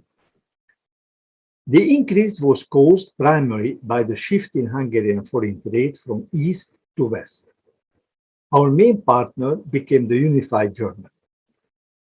Full membership of the European Union was achieved finally in 2004, together with Czech Republic, Poland, Slovakia, Slovenia, and the 3 Baltic states. By these admissions, the number of the EU's members increased to 25. The government's request to join the EU was also legitimized by a referendum. 48% of voters turned out, and 86% of them supported accession. Turning to the second main foreign political goal, that is regional cooperation, there were two main initiatives. The so-called Pentagonale, which was known later as Central European Initiative, was aiming at cooperation of Italy, Austria, Yugoslavia, Hungary, Czechoslovakia, and Poland. It proved to be too large and lacking common interests, so it faded away quietly during the mid-1990s. The so-called Visegrad cooperation between Poland, Czechoslovakia, and later its two successor states, which was founded in 1991, seemed to be more promising. Although this organization is still alive, its original attraction weakened significantly. The reason for that is the lack of economic complementarity, linguistic, cultural differences, the characteristically pro-Western policy of Czech Republic, and lasting tensions between Slovakia and Hungary. These tensions have been fueled partly by the dispute on the Hungarian minority living in Slovakia, partly by the withdrawal of Hungary from a common project aiming at construction of a hydroelectric plant on the Danube. The third strand of the new Hungarian foreign policy was the more effective protection for Hungarian minorities. During the last 30 years, several steps were taken towards this direction. The most important ones were as follows. 1990, establishing of a new government office for policy of minority Hungarian communities. 1992, setting up a new television channel, Danube TV, in order to broadcast via satellite for the Hungarians living abroad. 1993, ratification of the Hungarian-Ukrainian Basic Treaty, in which Hungary recognized the frontiers of the new Ukrainian state, while Ukraine promised to guarantee minority rights in cultural affairs and local governments. 1995-1996, signing similar basic treaties with Slovakia and Romania. 1998, setting up of a new foundation for supporting Hungarian language education and training in the neighboring countries, including a teacher training college in Ukraine and a new private university in Romania, in Oradea, called Parcel. 2001, establishing two private universities, one in Romania, Sapientia, one in Slovakia. Both have been assured of regular budget support from Hungary. In the same year, a new law was adopted which granted financial support to the native Hungarians in all neighboring countries to promote preserving their Hungarian identity. In practice, it means supporting those who are traveling to and in Hungary and whose children attending schools where the language of instruction is Hungarian. In order to have this support, a Hungarian certificate is needed, which is issued on application by Hungarian authorities. 2010, after a long and sharp public debate, the Hungarian parliament adopted a law which grants citizenship to minority Hungarians. Most of the neighboring states accepted it, but Ukraine and Slovakia raised obstacles. According to the law, there is no difference between Hungarian citizens living in Hungary and abroad, except that the latter do not pay taxes in Hungary. Summing up the policy of Hungary towards the Hungarian minority communities in the last 3 decades, we can conclude that it developed from supporting the reproduction and development of the national identity of minority Hungarians to the idea of unifying the divided Hungarian nation, cultural nation, without changing the borders, the frontiers. After dealing with domestic and foreign political aspects of the last 30 years, I am going now to outline the process of economic transformation in the same time period. In this respect, the main goal was changing the ownership of enterprises from a predominantly statist model to one based on private ownership. All parties accepted this. The result of this restructuring, which occurred in the 1990s, has been a massive change in the pattern of ownership. Whereas in 1989, enterprises in state sector had still accounted for 95% of GDP, with privately owned firms contributing only 5%. By 1998, the state-owned sector only generated 20%, and the private sector 80%. Considering the output of the private sector, almost 50% came from domestically owned and 20-25% from foreign-owned businesses. At the top of the list of foreign investment stood again Germany. All in all, by the end of the millennium, Hungary had succeeded in evolving a market economy in which private ownership of industry and business was once again the dominant feature. The process of privatization was linked to compensation for those whose property had been expropriated by the state after 1947. After 1947 was chosen because there was no intention to compensate the big landowners expropriated within the framework of the 1945-46 land reform. Altogether, some 1.8 million claims for compensation were submitted, and the state disbursed coupons totaling 300 billion forint. Restitution was made in full for the first 200,000 forint of a claim.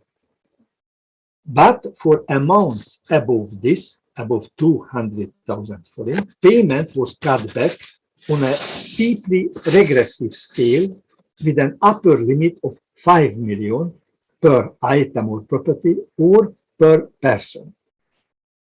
The compensations coupons could be used to purchase a private dwelling, establish a life annuity, obtain shares in state-owned enterprises, or in certain land purchases. Cooperative and state farms were required to designate tracts of land to be given of the claimants in return to the coupons that they held. The compensation and the privatization process in general resulted in similar sweeping changes in patterns of property ownership in agriculture to those seen in other branches of the economy. By 1996, when the compensation program had essentially been completed, the proportion of the country's farmland that was held by cooperatives was reduced from 72% to 22%. The share owned by business enterprises doubled from 13 to 28%, while the proportion which was in the hands of individual proprietors more than tripled from 15 to 50%. In 1997, 1.7 million families, or more than 40% of all families in Hungary, owned some piece of agricultural land, and these families cultivated 45% of the country's entire agricultural land. Almost 80% of these farmed areas under 1 hectare, by 17% of them farmed areas between 1 and 10 hectares. At the end of the 1990s, the average area per farm in Hungary was 17 hectares, compared with the 42 hectares in France and 32 hectares in Germany. No surprise that Hungarian agricultural output decreased by more than 30% in the 1990s, and it amounts even today to about 80% of the 1989 output. Thus, we can conclude that the Hungarian property structure in the agriculture created during the change of regime proved to be much less effective than it was expected. There exists today a consensus among experts that the concentration of landed property and the evolution of a more optimal farm structure are to be expected. The transformation to a market-driven economy based on private ownership took place against a background of extremely difficult external economic conditions, arising partly from the collapse of the established common markets, partly the European Union's protectionist policies in relation to agricultural produce, and not least from the lack of competitiveness of substantial proportion of Hungarian goods on world markets. Because of all these, the Hungarian economy at first fell into deep recession after 1990. GDP for 1993 was 18% below that for 1989.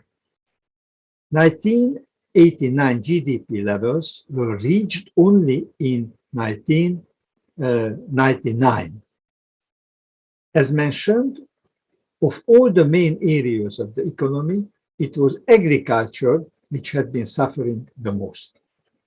But the industrial output more than doubled by 2005-2006. Even more than manufacturing, the previously underdeveloped infrastructural and tertiary sectors were booming too. The huge drop in GDP at the start of the 1990s led inescapably to sharp declines in personal incomes. Between 1989 and 1997, the real value of net incomes of people fell by 26%, while old age pensions dropped by almost 1/3 in real value. Wages reached the 1989 level only in 2004. The general deterioration in living conditions and the widening of disparities in living standards disillusioned large segments of society. In the latest years, the perception of the present and the future somewhat improved, however. But the frustration in the society is still significant, which makes government's business not easier. Thank you very much for your attention. I enjoyed Professor Ignác Romsics' presentation. Thank you so much. Next presentation will be given by Professor Iryna Zbyr. Professor Iryna Zbyr is currently professor at the Department of Ukraine Studies at Hankuk University of Foreign Studies. The topic to be presented is Totalitarianism and Ukraine Literature, Traumatic Memory and Revelation of Past. Please welcome Professor Iryna Zbyr. Hello everyone. Here let me introduce my presentation, Totalitarianism and Ukrainian Literature, Traumatic Memory and Revelation of the Past. The totalitarian regime was one of the most tragic and traumatic pages in the recent history of Ukraine. Typical features of this regime include violating the human rights. In particular, we have to mention the Holodomor at its famine of 1932-1933, Proskurkulenia, the Soviet campaign of political repressions of human and their families in 1999 and 1932, and collectivization of Ukrainian peasants, cruel repression toward Ukrainian intellectuals in the 1930s and then in the 1940s and 1960s to 1970s. Numerous open and secret resolutions aimed at revelage Ukrainian bourgeois nationalism, but in reality against Ukrainian culture, language, and national self-conscience. Ukrainian literature of the 20th century endeavored to research this problem artistically on various stages of its development. Besides that, up to the late 1980s, the writers who were inside the totalitarian system had only two ways of perceiving it, either conformism or dissidence. Unfortunately, the majority of works written in 1920s, 1980s were marked by adaptiveness to the requirements of the Communist Party. As a result, there are texts that justify totalitarianism of the communism authorities instead of reflecting on its destructive impact on the person's soul. The interest in depicting totalitarian impact on the individual's life in the literature of the late 20th, early 21st century account for political and social phenomena. As a rule, in the context of literary criticism, the notion of totalitarianism is linked to a pseudo-literary movement that is social realism, a need to follow established narration, rules, and the influence of the ruling regime on all spheres of cultural life. The artists who wrote their work at the peak of totalitarian regime had to find themselves at the culmination of social realism. In their texts, they are supposed to follow the established and unified canons that first of all corresponded to the party's line. Its impact on the development of literary process and its destructive consequences are analyzed by many scholars.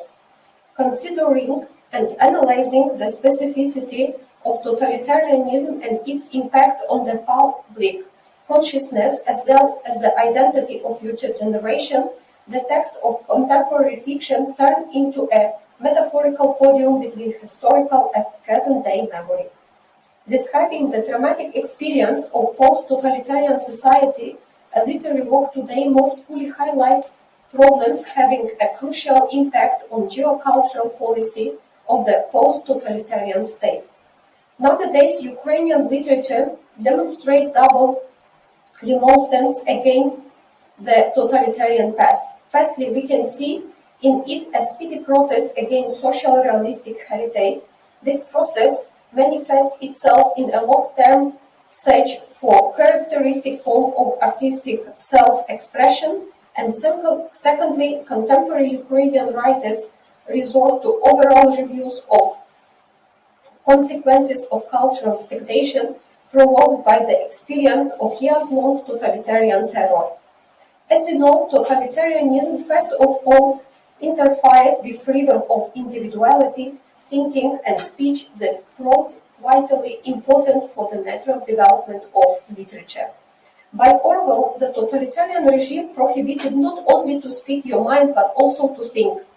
In these conditions, literature, which was supposed to reflect the author's free view on topical reality, finds itself under a total threat. Art as an effective means of propaganda and realization of the right myth and stereotypes has played a strategic role in forming and establishing totalitarian regimes. Their propaganda spread not only through their leaders' pathetic speeches and mass media, but first and foremost through culture which was totally reoriented to serve the state system.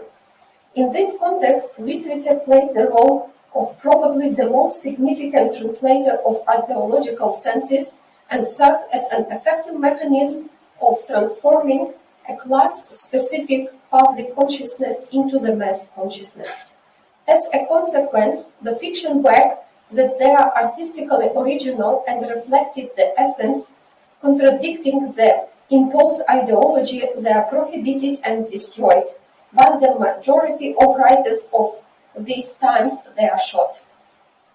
The communist regime in the Soviet Union oppressed the intellectuals, confiscated literature with national and historical content, and the works reflecting fresh art tendencies.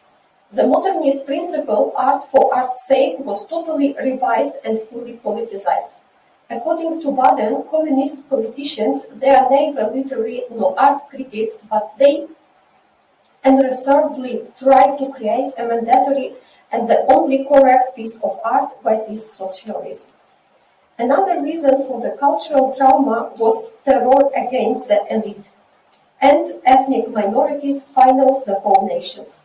Ideological propaganda justified all their repression as the most effective way to fight with politically unreliable elements that are hostile to the state. Concentration camps served as means of punishing the so-called enemies. They are one of the cruelest inventions of totalitarianism. As we understand, they are not only place for imprisonment, compulsory labor, or physical breakdown, but the environment for intellectual and moral devastation. The trauma turned out to be so severe that Ukrainian literature, even today, with the exception the several work, An Angel in Grey by Humenyuk, The Night of Love and Hope by Romanchuk, The Red by Kokotyuka, Memories and Individuals, researchers practically avoid the concentration camps term. The reason for this seems rather obvious. The post-Soviet memory a priori associates the communist past with the nothing but concentration camp. There a person was pushed to happiness by an iron hand. World War II still remains one of the cross-cutting themes in literature throughout decades. Todorov claims that in Europe, the memory of the war is excessively topical due to numerous commemoration events and media discourses of new local conflicts that sometimes arise in places where the communist policy used to have a crucial impact on public consciousness. World War II has become a turning point in the history of civilization in general. It activated research into the memories of human experience, first and foremost in its traumatic dimension. Rehabilitation of the post-war world has turned out to be a complicated and decades-long process. Right after Hitler's Germany officially capitulated, the Soviet Union took on a role of the single winner and proprietor on the regained lands of the Eastern and Central Europe.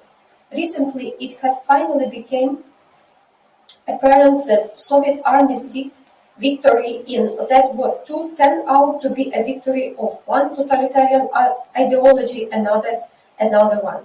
Paradoxically, the topic of such traumatic experience is exploited not in the society of defeated, but in the winner's culture.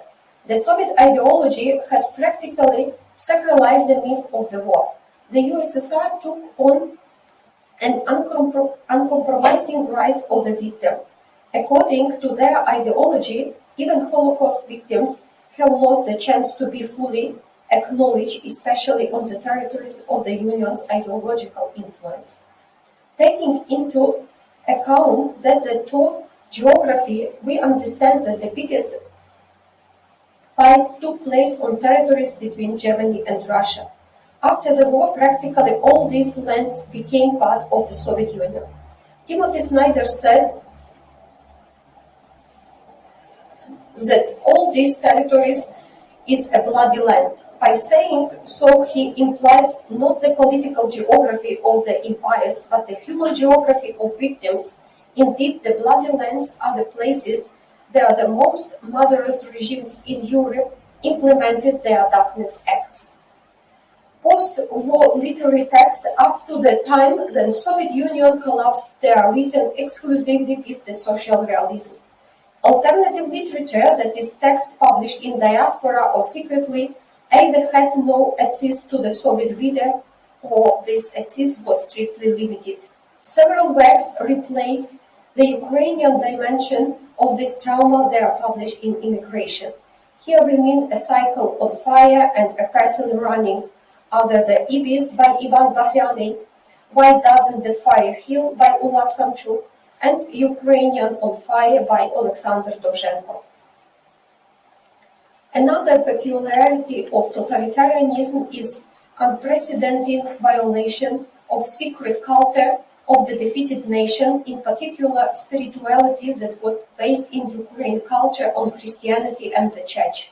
While the totalitarian doctrine is being established, the religion is replaced by another. As we know, philosophical tendency of the Greek of century also changed so dramatically that religion was undergoing total reconsideration. God, who, according to Nietzsche, has lost his sacred meaning, no longer inspired unconditional trust and did not live up to the expectation the masses had for the future. It also promoted formation of brand new worldview paradigms. Totalitarianism introduced a different ideals and the cult of a leader. Creators of the New World Order used this chance to the full. Liquidation of the religious factor on early stages of the Soviet state later promoted active development of the so-called Homo Sovieticus. As far as the masses became a fundamental element of the totalitarian system, it's understandable that the authority of so-called leader of the pack that subconsciously shouldered all the responsibility was necessary. Apart from the functions of the guide, the leader was supposed to replace God, who, according to Nietzsche, had died. In the totalitarian idea, a ruler becomes a providential figure, a duty bearer of people's safety and quiet life. The more catastrophic the social situation looked, and the faster traditional values, norms, and structures lost their topicality, the more intensive the need for the leader was. Numerous modern literary works reconsider this aspect of totalitarianism. The above-mentioned texts, The Red by Kukuchuka, The Night of Love and Hope by Rumachuk, The Split Sky by Talan are especially vivid examples. Moreover, it is these works that provide a broader interpretation of the problem. The sacralizing images of the great winner, the father of people, and effective manager embodied by Stalin, contemporary writers refer to historical reality, finding more and more common features between Hitler's and Stalin's politics, especially their attitude towards the captive people. Dispelling Soviet ideological myth about a good and bad ruler, many contemporary scholars reach a conclusion that there is no and there cannot be any positive dimension of totalitarianism. Ukrainian growth of the 1990s to 2000 in general seems to be a successful attempt to provide a fresh interpretation of the relationship between an individual and the totalitarian society. Totalitarian politics in its different version was based on discrediting the past and creating such a society that had the right to know only about the past, complying with the official ideological doctrine. The totalitarian regime manipulates historical and cultural memory, whereas fiction appeared to be an effective instrument in putting this into practice. In conditions of past totalitarian reality, it seems vitally important to dispel this vicious tradition. Contemporary Ukrainian growth, it means not only to fix the situation, but also to open these pages of the past. They are modified by propaganda and now give the chance to the societies traumatized by totalitarianism to regain their own identity. Thank you for your attention. I enjoyed listening to Professor Iryna Zbyr's presentation. Thank you for your hard work. Next presentation will be made by Dr. Kim Shinkyu. Dr. Kim Shinkyu is a senior researcher at the East European and Balkan Institute at Hankuk University of Foreign Studies. The title is Illustration as Dealing with Past Injustice in Czech Republic. Please welcome Dr. Kim Shinkyu. Good afternoon, everyone. My name is Shinkyu Kim. I'm a senior researcher at East European Balkan Institute, Hankuk University of Foreign Studies. Today, I will talk to you about restoration as dealing with past injustice in Czech Republic. I will begin with an introduction. Almost of all emerging democracies have faced with a Huntington called the torturer's problem and have accompanied various forms of transitional justice. And it is often said that how to resolve negative legacies of a previous regime would be important to consolidate still fragile democracy. So the question of how to deal with the previous undemocratic regime's functionaries and collaborators was regarded as one of the important foundations of development of democracy in post-communist Czech Republic. And at the same time, it would cause political conflicts between those who are for and against it. When violent conflict ends or undemocratic regimes collapse, perpetrators and victims of violence have no choice but to live together in one community. In this situation, it is necessary to punish or reprimand perpetrators in any way and to protect victims. These include criminal prosecution of perpetrators for violation of human rights and abuse of power, the restitution of property and declassification of sacred files, etc. But none of them fully answer the questions: who is to be blamed, what fair penalty would be, how wide the scope would be, and what is the best way to deal with the past and prepare the future democracy. The purpose of answering these questions is to heal divisions in society that arise as a result of human rights violations, to bring closure and heal the wounds of individuals and society, particularly through truth-telling, to provide justice to victims and accountability for perpetrators, to create an accurate historical record for a society, to restore the rule of law, to reform institutions to promote democratization and human rights, to ensure the human rights violations are not repeated, and last, to promote coexistence and sustainable peace. Although answering these questions would be the important things to the society and people concerned, it is not sufficient to cure the victims and to break away from the legacies of the undemocratic regime. In some cases, decisive and resolute measures are needed, such as legal punishment, public blame against the perpetrators and collaborators who broke the law and human rights in the past. Czechs experienced undemocratic regime and has been trying to deal with the past injustice and cure the negative legacies in order to construct a new democracy. For these goals, various measures have been taken to deal with the past injustice and to cure the victims and to promote democratic consolidation. These measures were concluded under the Restoration Law. However, at the same time, Restoration had a negative side of being misused for political purposes. Based on this background, I will examine whether the Czech Restoration Law adopted after the Restoration has been contributing to collecting the past injustice and building a new justice. And then I will briefly review whether the Restoration Law has been abused to weaken political rivals and being used to incite the public. And now let's talk about what made the start of the dealing with the past injustice in Czech Republic. Václav Havel, elected as the first democratic president after communist regime collapsed, several times expressed the necessity of special measures to liquidate the past communist injustice.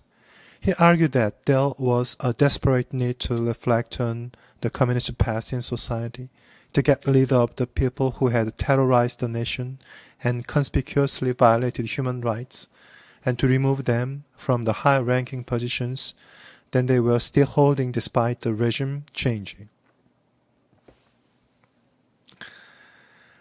After the Bell Revolution in November 1989, there were arguments to remove the formal agents and collaborators of the security services from important public offices, together with the enactment of legal measures to prevent them from assuming such posts in the near future. Some have regarded these measures as the most important prerequisite for the development of society and the guarantee of a fragile democracy. However, some feared that it could undermine human and fundamental rights and could be misused as a method of political retaliation.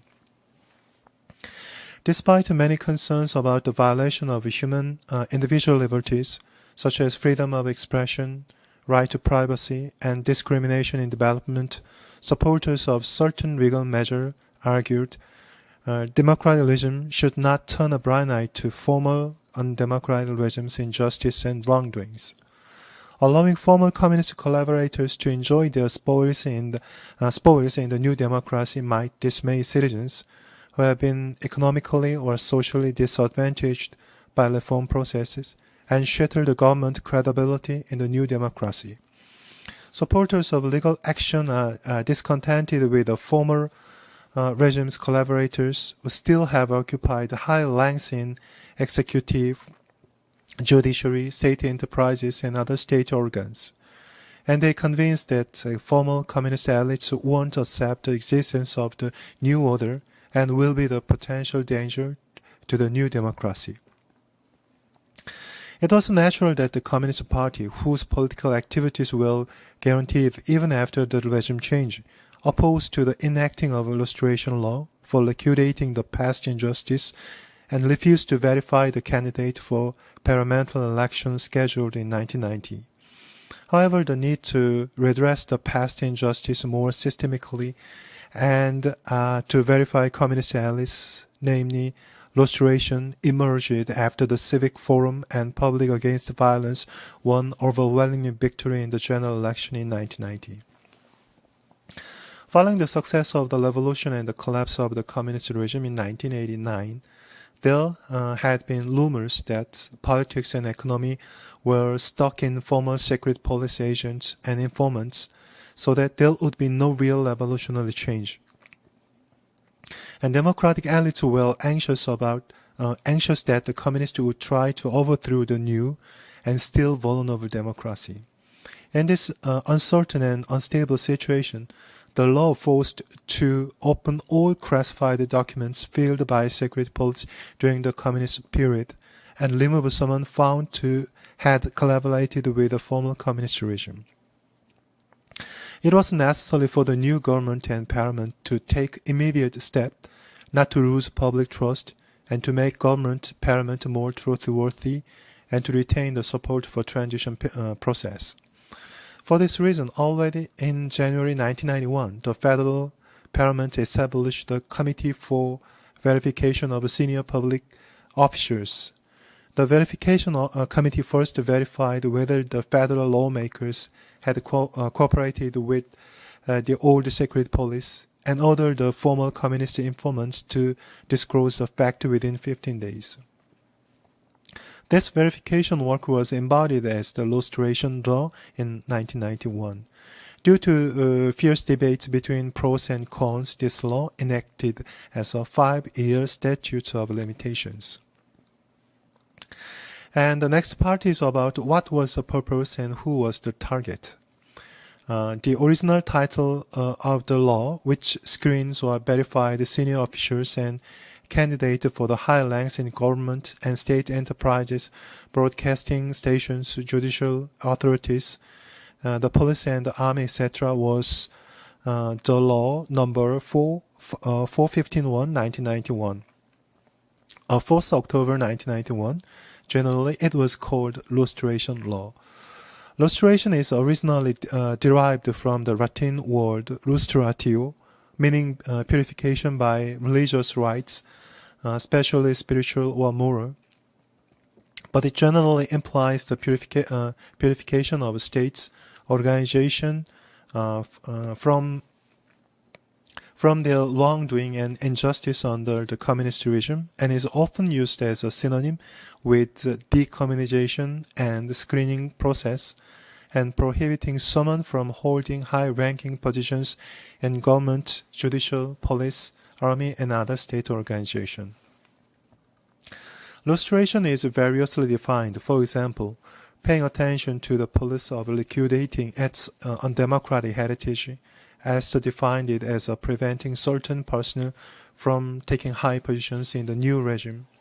Goebbels used the concept of lustration as the judicial punishment for exclusion of certain persons from public office. Kast divided lustration into two parts and defined it as a punishment for high-ranking officers of the previous regime and a verification procedure for middle and low-ranking officers. Meanwhile, Offit divided the methods of dealing with the past into retaliation and disqualification, and understood that the disqualification was the same concept as lustration. With the concept of the backward-looking justice and forward-looking justice, he warned if someone with a problematic past take over the important political, administrative, or professional positions, a new democracy would be threatened. Therefore, in general, lustration is used as a concept that refers to official screening or verification, as well as the overall aspect of liquidating past injustice. In this respect, Sadurski distinguished between lustration and decommunization. He referred to lustration as a verification of those who hold high-ranking positions, and decommunization as a deprivation of the rights to be a candidate for a position. As similarly, Charnotta defined lustration in a broad sense encompassing vetting, accessibility to confidential documents, and decommunization.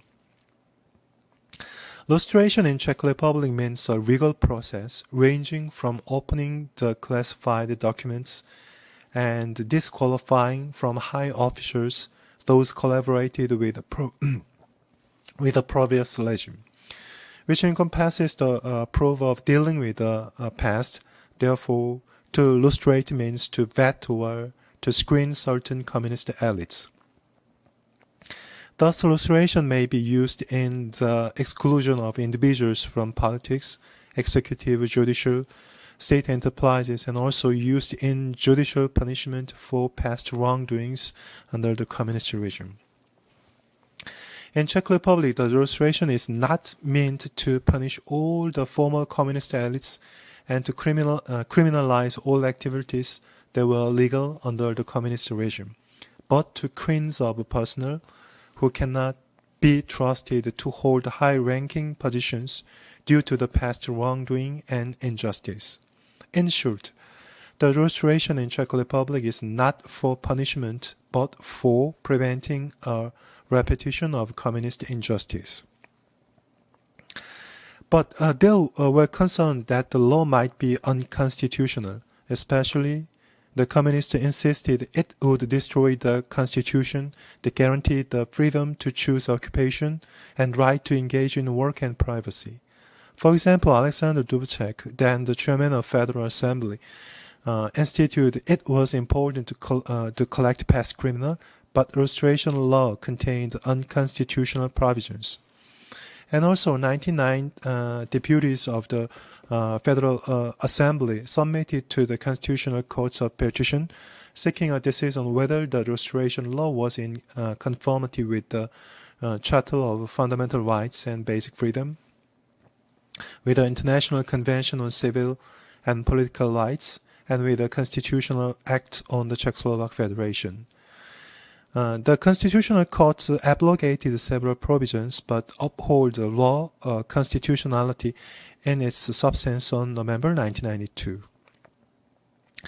The lustration law prescribed prerequisites for high-ranking positions filled by election and appointment in government departments, army, security service, police, and presidential office, etc.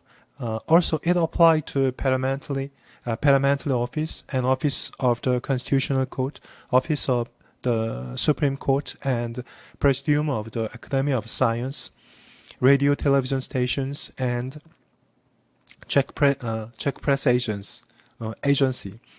This law also applied to the state enterprises, such as railways, state funds, state financial institutions, and the central bank. And after breakup of the Czechoslovakia, the lustration law was twice extended in Czech Republic on 1995 and 2000. And the law has become a permanent law since 2000. But the Slovaks had no political will to enforce the federal lustration law. Vladimir Mečiar, who won parliamentary election in 1992, promised never to introduce lustration. Lustration law still remained formally in force, but was never implemented in practice, and the law was automatically repealed in 1996 in Slovakia.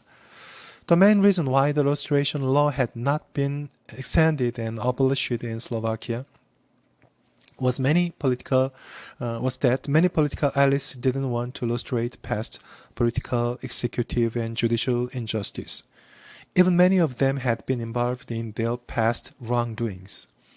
No wonder that former communist Mečiar was not interested in personal verification, which might have limited his own political influences. Though the Slovak Constitutional Court ruled that federal laws were still in effect, lustration itself had been hardly implemented in Slovakia. Even peaceful turnover of power in 1996 failed to resume the process of lustrating past injustice and wrongdoing. There were multiple reasons for this.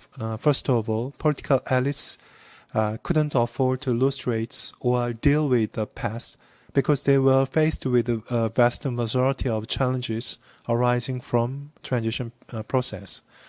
At the time, new coalition government included the left parties such as SOP and SDL, and its former communists still maintained influence within the parties.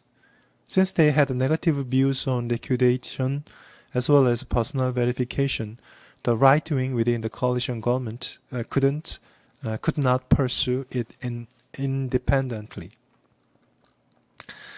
Thus, transitional justice was only applied a decade later in the adoption of the law on national memory in 2002. Despite the purpose of the law on national memory was to collect and publish information about collaborators with the past secret police, there were no social or criminal sanction was envisaged against them. And I will the next I will focus on the evaluation of the restoration in Czech Republic.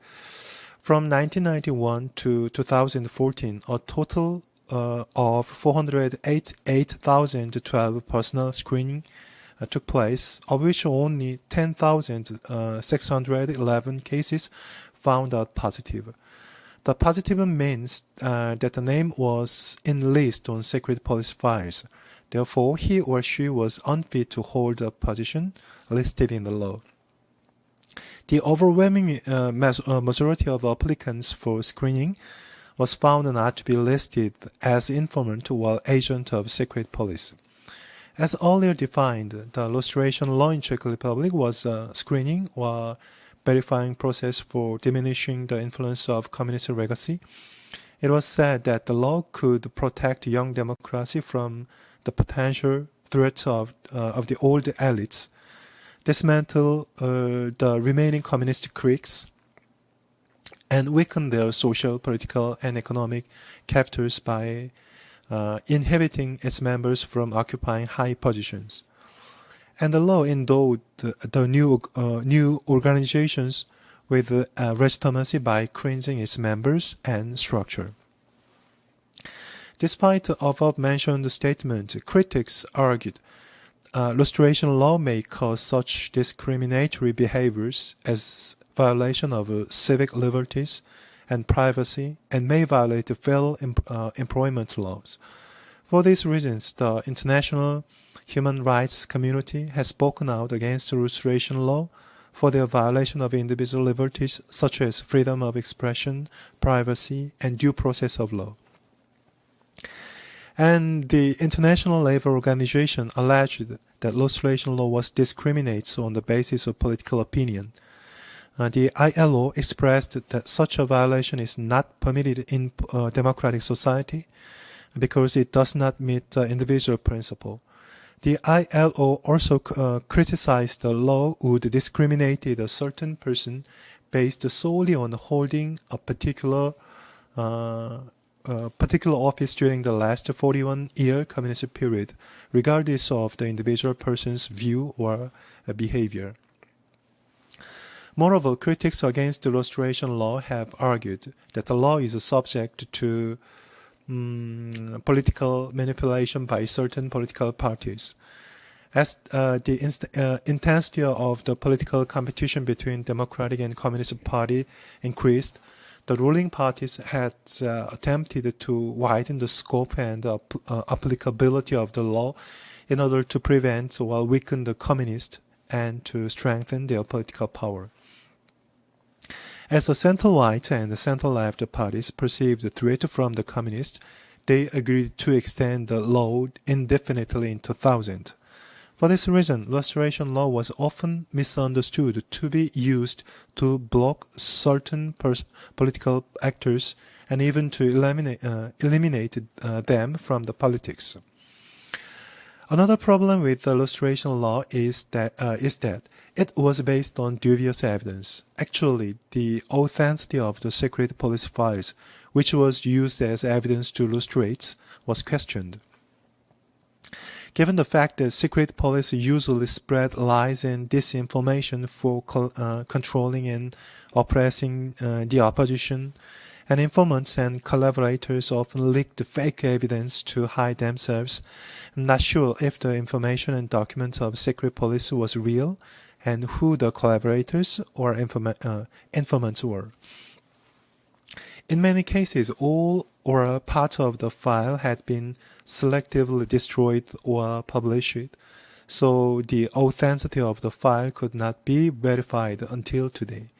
In the Czech case, prior to the paramount investigation of secret police files, almost of all the files had been destroyed, leaving only on certain files that seemed to be of little value as evidence. Not only were the files themselves suspicious and insufficient, but the handling of this information by new actors were also suspicious, because it might be manipulated by political parties vying for the vote in elections.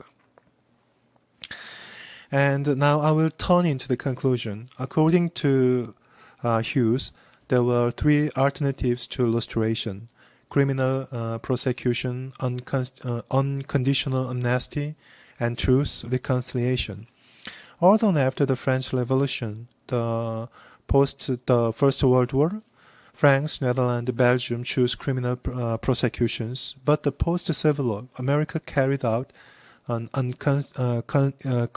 unconditional amnesty, and in South Africa had been chosen truth and reconciliation. After the collapse of the communist regime, Czech Republic chose the restoration law, which was not to criminalize the past, and also not to forgive the past injustice and wrongdoing.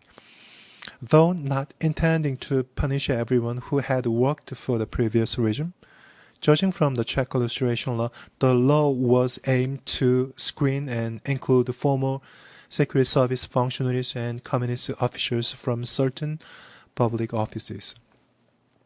Based on the restoration law, those who served as officers and agents of the Communist Security Service, while as senior party officials from district level upwards, would be excluded from high-ranking positions in government, public administration, the military, security services, state media, state enterprise, senior academic post, and judicial, etc. Actually, it did not intend to punish all the communist elites, but to uncover the truth and not to repeat the past injustice. So it can be concluded that the aim of the cleansing the past injustice, that is restoration law in Czech, is to set history right and to collect wrong history. However, doubt remains that our restoration law can be used to oust political rivals and agitate the public in a new fragile democracy. That's what I want to talk to you. Thank you for your attention. I really enjoyed the presentation of Dr. Kim Shinkyu. Next is my presentation. I'm Dr. Tae Hyun, a senior researcher at the East European and Balkan Institute at Hankuk University of Foreign Studies. My presentation topic is wooden language of Romania during the communist period and the changes after political transition. Hello everyone, I'm Tae Hyun, a senior researcher at the East European and Balkan Institute at the Hankuk University of Foreign Studies. Today's topic is wooden language of Romania during the communist period and changes after the political transition. Introduction. Romania's communist dictatorship attempted to reduce public discontent in several ways, one of which was to manipulate public opinion. To do so, the communist regime used the language, which had been designed with special stylistics, called the wooden language.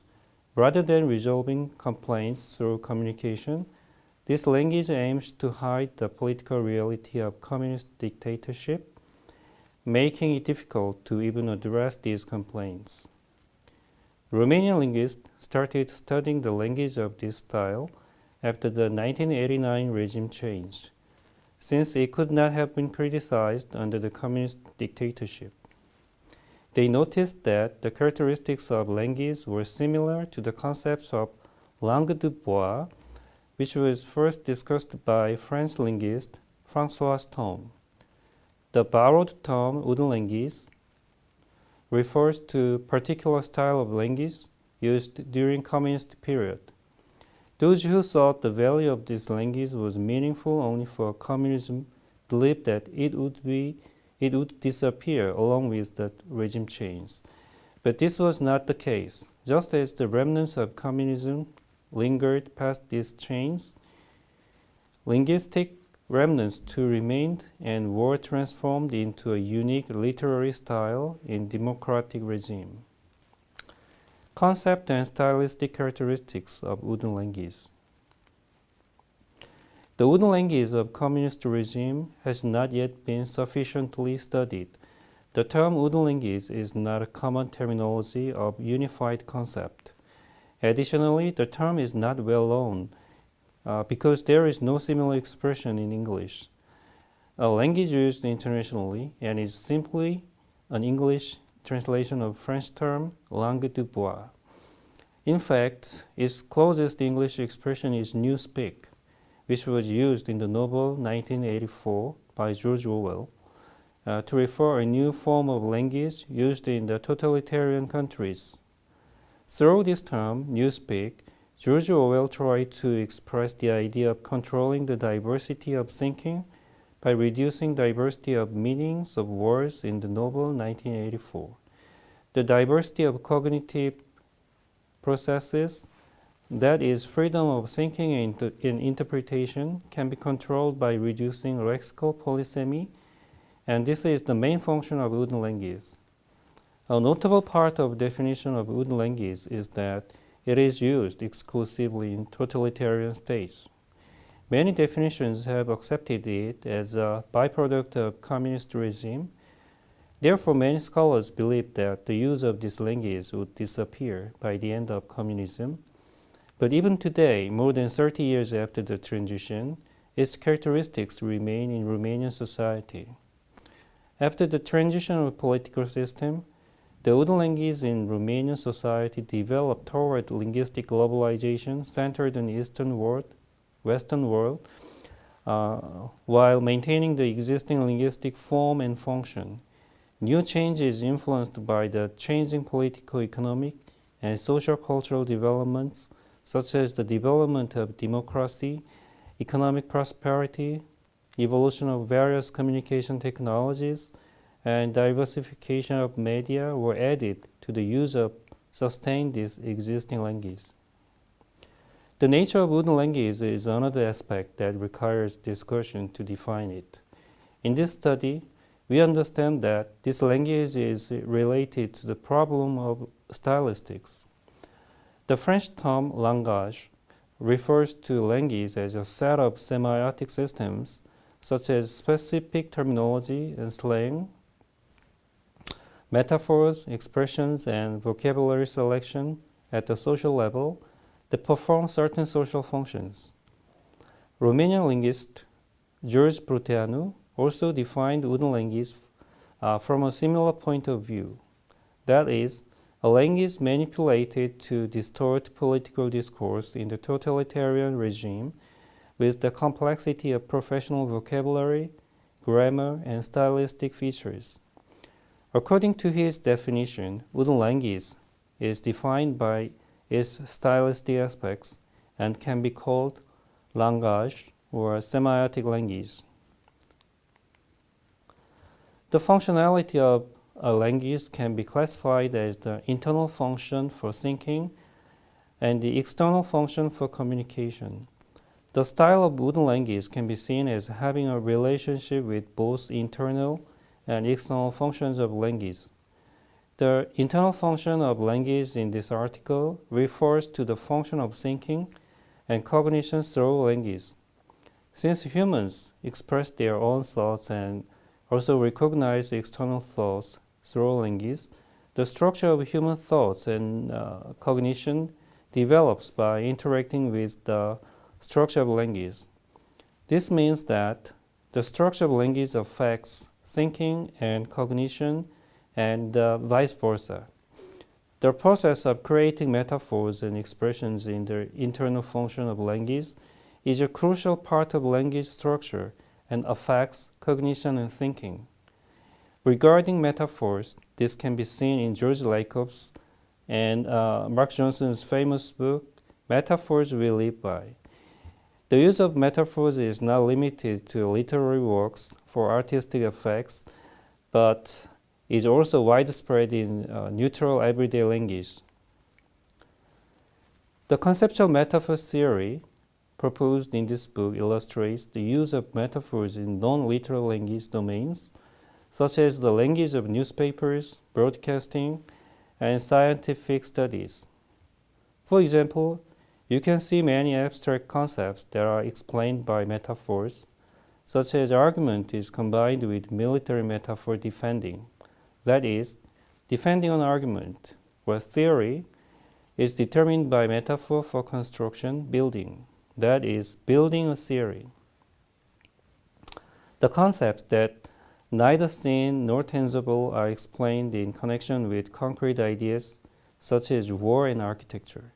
In this process, many conceptual metaphors are created through the correspondence of source domain and target domain. The source domain is an abstract concept, whereas the target domain is more concretized concept.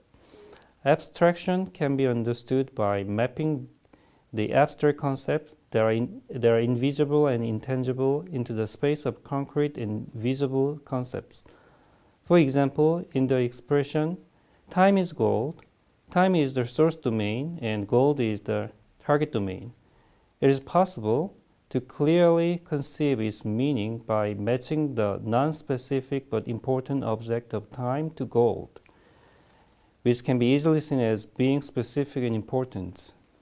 There is a high possibility that the words referring to source and target domains are polysemantic.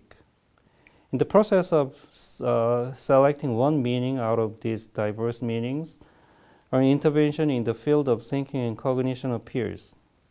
For example, for those who do not think of time as a concrete entity, the expression time is gold cannot be made. In this respect, it can be said that thinking involves metaphors, considering that there is a mutual influence between the structure of language and of thinking and cognition. Metaphors can also affect thinking and cognition.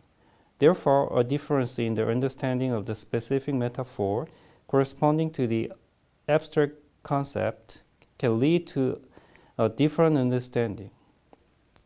For example, in the polysemantic word gold above, it is possible to perform a semantic manipulation that connects time with negative aspect, such as mammonism rather than importance. Alternatively, by using this widely known expression, one can create an expression such as communism is gold, and imprint that communist ideology as important as entity as time. Furthermore, as George Orwell's novel 1984, it is possible to praise or undermine the meaning of the source domain more reliably and simply by denying the polysemantic feature of words and assigning only the desired meaning. Linguistic manipulation of wooden language may thus occur in this process of using metaphors corresponding to the source and target domains. Other than metaphors, general expressions can also influence human cognition. As seen in Ogden and Richard's semantic triangle, this is because the conceptual connection between the denoting object and the language sign indicating it is not directly established. In other words, a symbol cannot directly indicate an object. This point is more evident in abstract ideologies or philosophical ideas than in concrete objects. For example, in the expression, I like books, book as a symbol may be used with definite articles and indicative adjectives to indicate it as a specific object. But book, as an abstract meaning, could be delivered only by the concept of book. For example, in the sentence, reading a book increases your thinking ability, the sign book is not referring to a specific book, but the concept of a book. For a substance that is commonly present and can be touched by hand, such as a book, the object and concept are generally considered the same. It becomes clear that the referent is indirectly connected by the concept when we talk about a dragon, for example, an imaginary being that no one has directly seen. However, its existence can be imagined and expressed in language because we understand the dragon conceptually. In general, the relation between objects and signs is arbitrary, but some words contain intentionally derogatory and discriminatory meanings, and the continuous and repeated use of these non-value natural expressions can affect our thinking, as seen in words that refer to class, race, and gender. The external function of language can be defined as the function that allows the perception of one individual to interact with that of another. This is often referred to as verbal communication.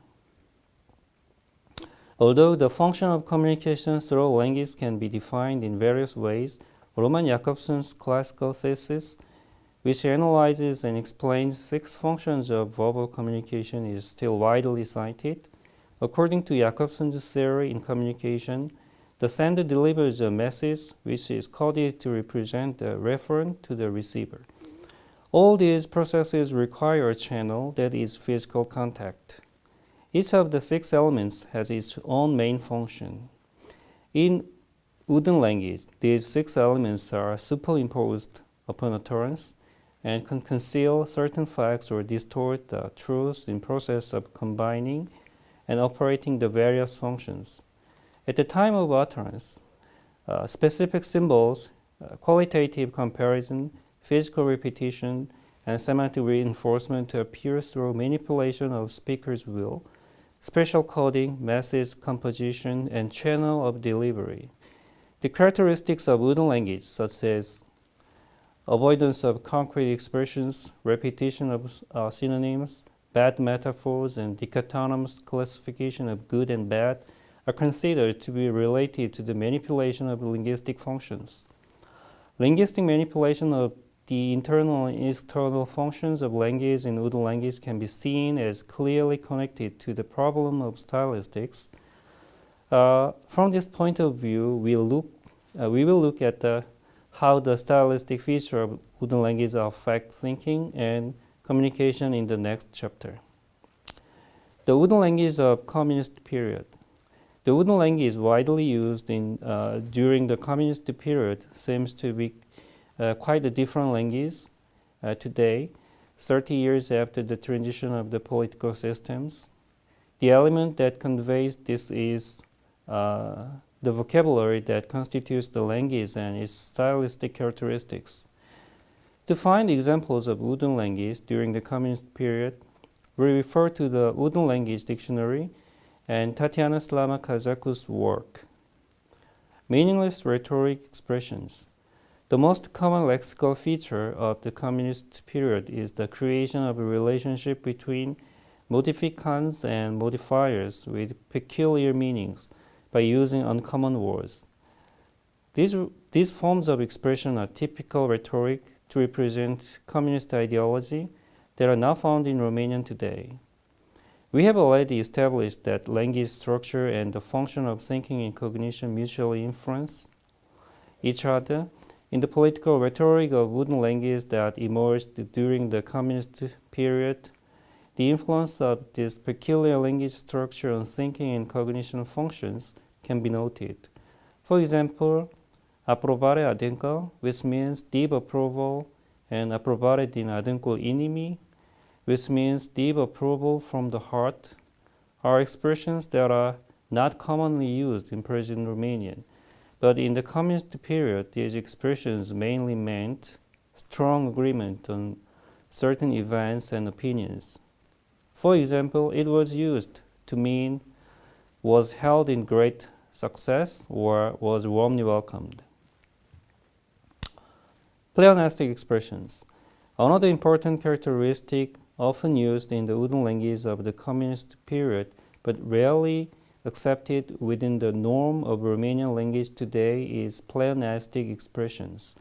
In certain cases, pleonasms are accepted as normative expressions even though they are redundant. For example, when pleonasms are frequently used, the redundant expression achieved a new meaning and it became the norm and was no longer redundant. The use of redundant expressions in communist wooden language can be traced to the excessive use of modifiers to exaggerate the meanings of some expressions. For example, attachament ferviente, which means hot passion, usually refers to passion for the motherland and Communist Party, but the word attachment itself already includes the meaning of ferviente, which according to the Romanian dictionary Dex means strong and lasting feelings toward someone or something. Here is another example. Înaltă bunăstare, which means high prosperity. The modifier înaltă is pleonastic because the word bunăstare already means the state of high development. Excessive use of abbreviations. Abbreviations are kind of compound words that can be seen commonly in current Romanian language. However, the semantic opacity of abbreviation was higher at the time of communism because it was difficult to know the original form of acronyms, which carried their own semantic opacity, making it difficult to grasp the meaning of these abbreviations. Of course, some well-known abbreviations, such as CC, could be easily understood. Everyone knew that it refers to the Communist Party's Central Committee without any further explanation. However, some of them were hardly known. For example, the names of organizations primarily intended to control tourists from outside of Romania, ONT, which means National Travel Management Office, and OJT, which means State Travel Management Office, were not known to ordinary farmers who lived a life far from travel. This led to the loss of interest in vocabulary and further the interest of related marriage itself, which is in line with the purpose of sustaining dictatorship through the use of wooden language. Omission of subject. Omitting the subject is a common occurrence in current Korean political and broadcasting languages. For example, according to a foreign press and according to an internet article, alternatively in a more severe way of providing no source at all, it is common to come across a broadcasting language such as "there is an opinion" in the news.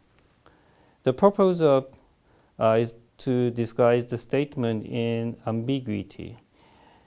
It is not known whether the opinion is of the majority, the relevant parties, the media, or the reporter.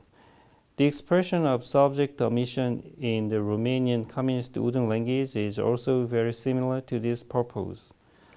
Representatively, expressions such as "s-a înțeles," which means to be understood, "s-a făcut," to be done, and "s-a anunțat," which means to be known, can be cited. It can be seen that these expressions where it is not known who understood, by whom, or who informed them are typically used for the purpose of avoiding responsibility and extending ambiguity. Cliché for communist regime. The use of cliché as a typical banal expression appears in the communist wooden language, mainly in the situations that require the use of a specific vocabulary with a specific meaning to express praise to the dictator or to the communist ideology. For example, arhitect al păcii, which means architect of peace, and arhitect de istorie contemporană, which means architect of modern history, in a reference to the dictator Ceausescu. In 1968, during the Prague Spring democratization protest, Romania did not send troops to Prague. for which it received great attention from the Western world. Ceausescu was also active as a mediator during the Middle East War, when a delusion of grandeur began to rise. Additionally, instrument de massa is interpreted as the tool of the masses, but also means television. Classe muncitoare, which means working class, is actually interpreted as a citizen with duty. Dușmanul de clasă, which means enemy of the class, also means the owner of the land and bourgeois class. And loc de muncă, meaning job, was in fact a cliché meaning unemployment. Most of these peculiar communist-style clichés were forcibly learned, and the fear created by the dictatorship caused these expressions to be spread rapidly amidst the public. Metaphor.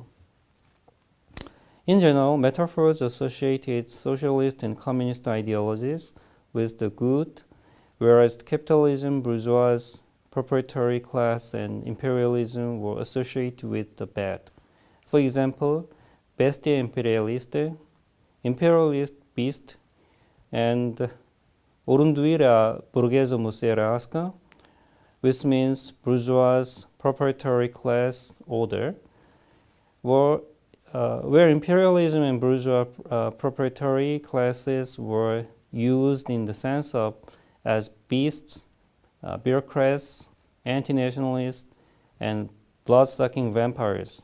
On the other hand, Gândire Marxist-Leninist, which means Marxist-Leninist thinking, had the meaning of equal and fair thinking.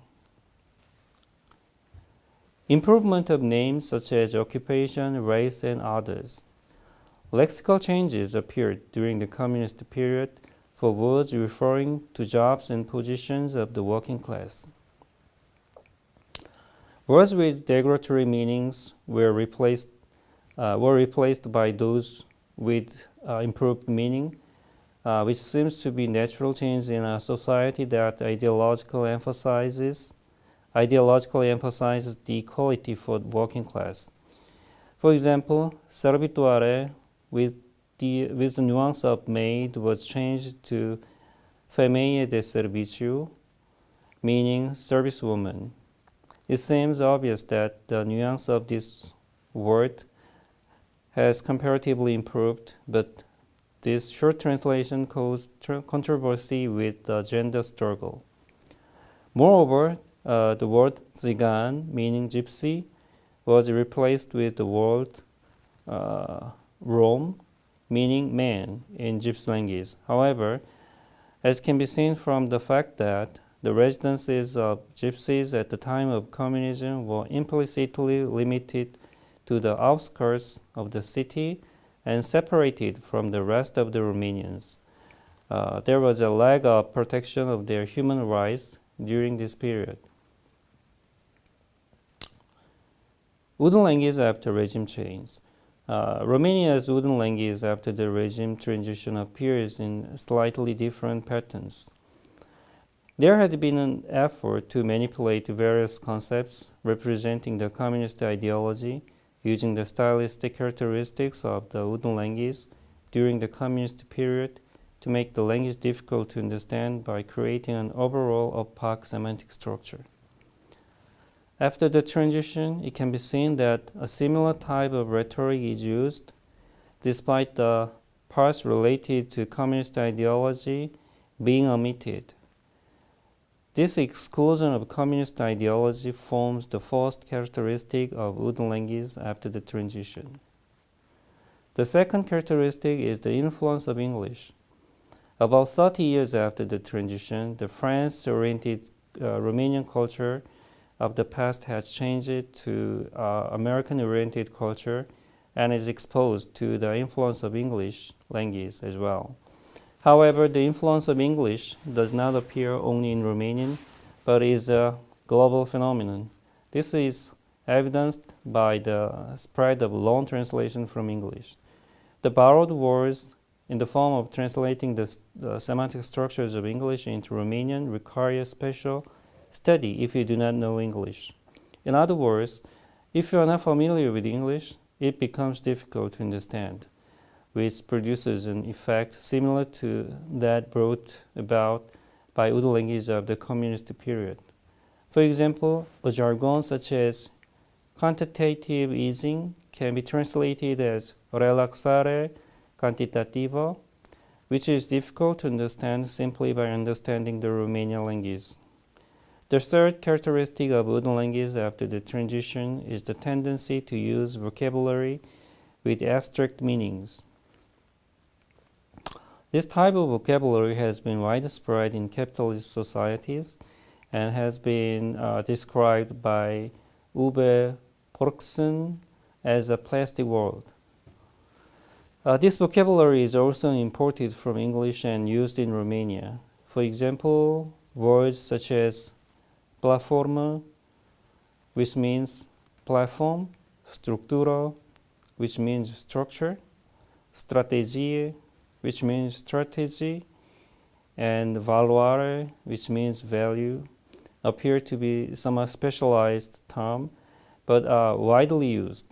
These vocabularies, like plastic Lego blocks, can be combined and exchanged everywhere and have become a widespread language among the general public as they are repeatedly used by politicians, professors, CEOs, and journalists.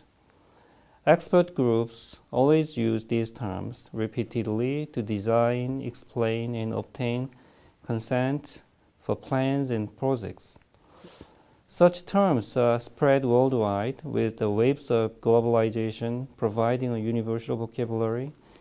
Plastic words such as strategie and structura seem logical and scientific in their nuances, but are actually so abstract and broad in their meanings that they are not easy to be used as scientific terms pursuing conceptual precision.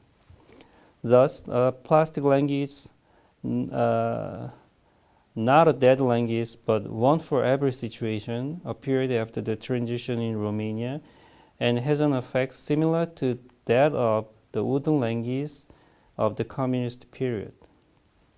Conclusions. The phenomena of Urdu language, which means a language that manipulates thoughts and distorts communications, began to be studied in Romanian linguistic community after the regime change in 1989. In general, this language was recognized as a tool for propaganda of the communist and socialist ideologies in various fields such as politics, economy, and culture, and was used as a language of repressive function to reduce social discontent. In this study, these points were theoretically examined in terms of the stylistic aspects of language, and examples that appear in the Romanian language were analyzed and presented under various categories. It was expected that this style of language would disappear after the regime change in 1989, but the prediction was partially incorrect. It was correct in that most of the special rhetoric and cliché in the ideological function that represented the communist dictatorship disappeared. However, Urdu language, excluding expressions referring to communism and socialism, continued to be used by some, especially the elder people, even after political liberalization. Urdu language, which continues in line with the past, shows a tendency to evolve according to the trend of globalization as well. While it is different from the Urdu language of the communist period of the past, it shows a functionally similar aspect in that it can lead to a paucity of communication and consequently a semantic distortion. In this regard, some changing aspects in Urdu language after the political transition are that which have already been criticized by Western society as plastic language. Thank you for your listening. Thank you very much. Hello. It looks like everyone is here except Professor Romsics from Hungary and Kaspars Kļaviņš from Latvia. I hope they can join us later. I'm Tae Hyun Oum, a senior researcher at the East European and Balkan Institute. Let me introduce our chair and his presenter. When I call your name, please raise your hand and please welcome every person with a big applause. First, I would like to introduce Dr. Dennis Hart, the founding CEO of Optimus International Consultancy, who will be the chair of the discussion today. 여러분 안녕하십니까? Hello everybody. I hope you're doing well today.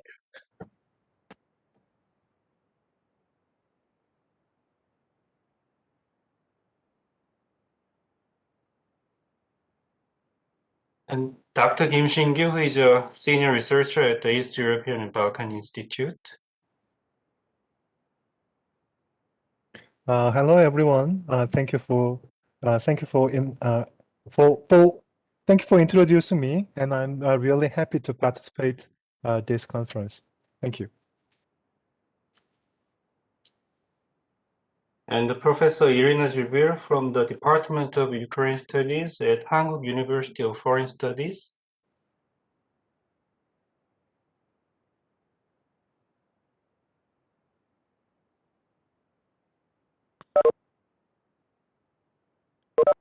I'm really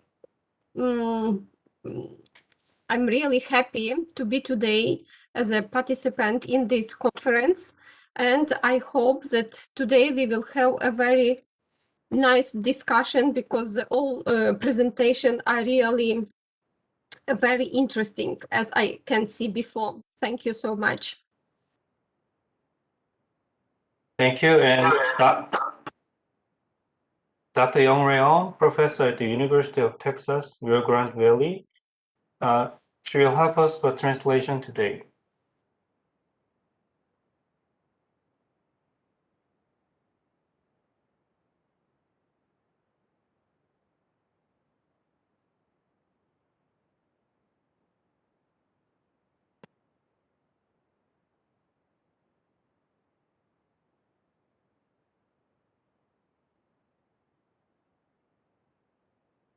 And our keynote speaker, Professor Vladimir Tismăneanu at the University of Maryland, is unable to attend due to the time difference, but we are deeply grateful for the wonderful lecture. And I'd like to introduce professors at the East European and Balkan Institute, which is the host of this conference. First, I'd like to introduce Kim Seong Hwan, Director of EEBI. Hello everyone. My name is Seong Hwan Kim. I am currently the director of the East European and Balkan Institute. I'm very happy to meet you and to be here with you. Thank you very much. And Professor Kim Yong-do at the Department of Polish Studies. Hello everyone, and nice to meet you too, and congratulations, and I hope today will be very great day. So thank you for everyone.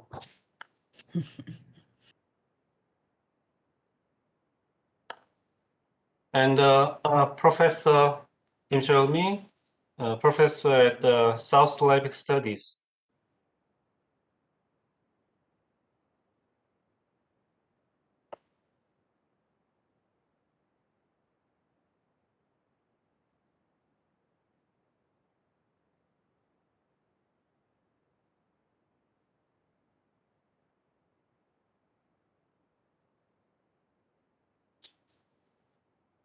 Okay, thank you. And our faculty dean, Professor Park Seong at the Department of Hungarian Studies.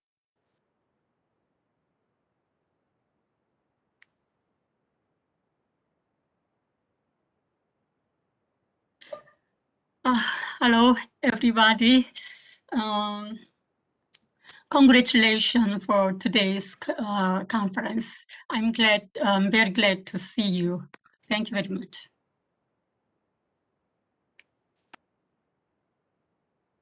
Thank you. And Professor Choi Seong-nan, professor at the Department of Polish Studies. Hello, everyone.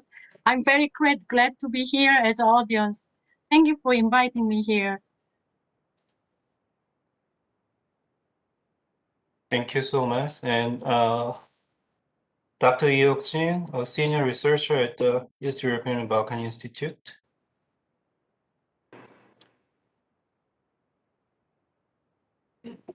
Hello, everyone. I'm senior researcher at the EEBI. I'm teaching Polish. Thank you so much to everyone who participated in our conference. I'm honored to meet you, all of you. Thank you. Thank you. And we have 3 students at our institute. Here's Baek Ji-hyun, our research assistant.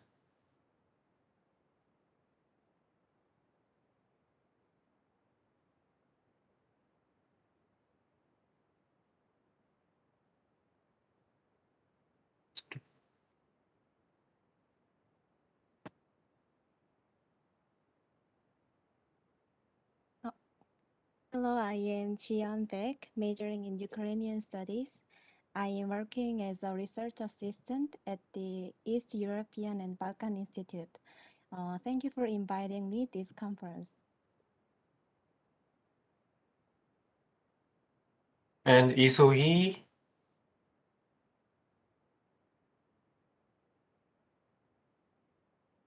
Hello everyone, my name is Sohee Lee and I'm majoring in South Slavic Studies. Thank you for inviting me to this conference.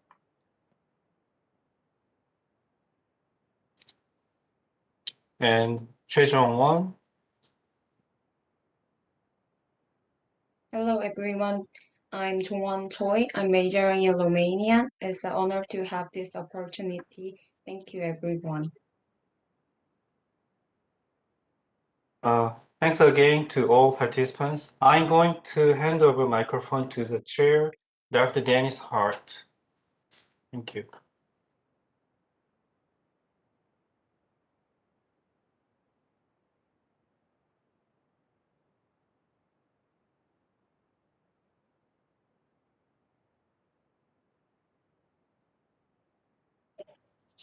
Can you hear me now? Good, good, good, good. Welcome, everybody. Welcome to a wonderful conference, and I thank you all for joining us from around the world, mostly in Korea, for a fabulous talk that we're going to have about the conference. This is an exciting conference. The conference title is Transitions and Social Movements in Eastern Europe Since the End of the 20th Century, Memories and Accountability. To begin with, I would like to give special thanks. First off, I want to give special thanks to Director Kim Jong-hwan of EEBI for helping to host this conference and make it possible. It's the vision that is being carried on by EEBI, which helps the world become a more peaceful place by increasing the understanding between us and people in Eastern Europe. Second, I'd like to thank Kim Seong-hwan, who's the president of the AACEES. Similarly, it is through his vision and his action that we can have this conference and that there is greater understanding of all of us among each other and of people in Eastern Europe. And finally, special extra thank you to senior researcher of EEBI, Dr. Oum Tae Hyun. This conference would not have happened without him, without his communication and his hard work. Would you please all join me in giving a special applause and thank you to these 3 for making the conference possible. I know for Professor Oum that he doesn't sleep anymore because of this conference. So thank you for your hard work. It's greatly appreciated. What I'll be doing tonight is introducing some of the points about the different papers to bring them together, but also to give my reflections on some of the ideas and some of the insights that I found in these tremendous papers. But then I will then open the floor for discussion and for questions. So with no further ado, we'll get started. As I looked over the papers, I was extremely impressed. They bring up such interesting topics and approaches. What the conference is supposed to do is something that is incredibly ambitious. What took place in Eastern Europe, beginning about 1990 until now, is one of the most tremendous transformations to take place in human history, certainly in our lifetime. Nearly 300 million people were transformed in Eastern Europe and in Russia by the events that took place. And not just that, but everybody throughout the world. Oh, I am supposed to announce, I've just got a note here, please give me a second. I would like to announce that Professor Romsics is trying to access us now from Hungary. So hopefully Professor Romsics will be able to join us, okay? If he does, we'll give him a welcome. So, with that, the events that took place were incredible in scope and in size, and it changed everybody's life, not just Eastern Europe. I grew up in America. 제가 미국 사람입니다. So as a result, in my childhood, it was similar to you in South Korea. You grew up with a North and a South Korea. Built into your identity of being a South Korean was that you are not a North Korean, but there is an enemy out there. Similar, when I grew up, there was always a Cold War. There was Eastern Europe and there was Russia as an enemy. They're gone. Suddenly, where I spent much of my life worrying about somebody, now I have to be their friends. Now doors are open and everything is changed.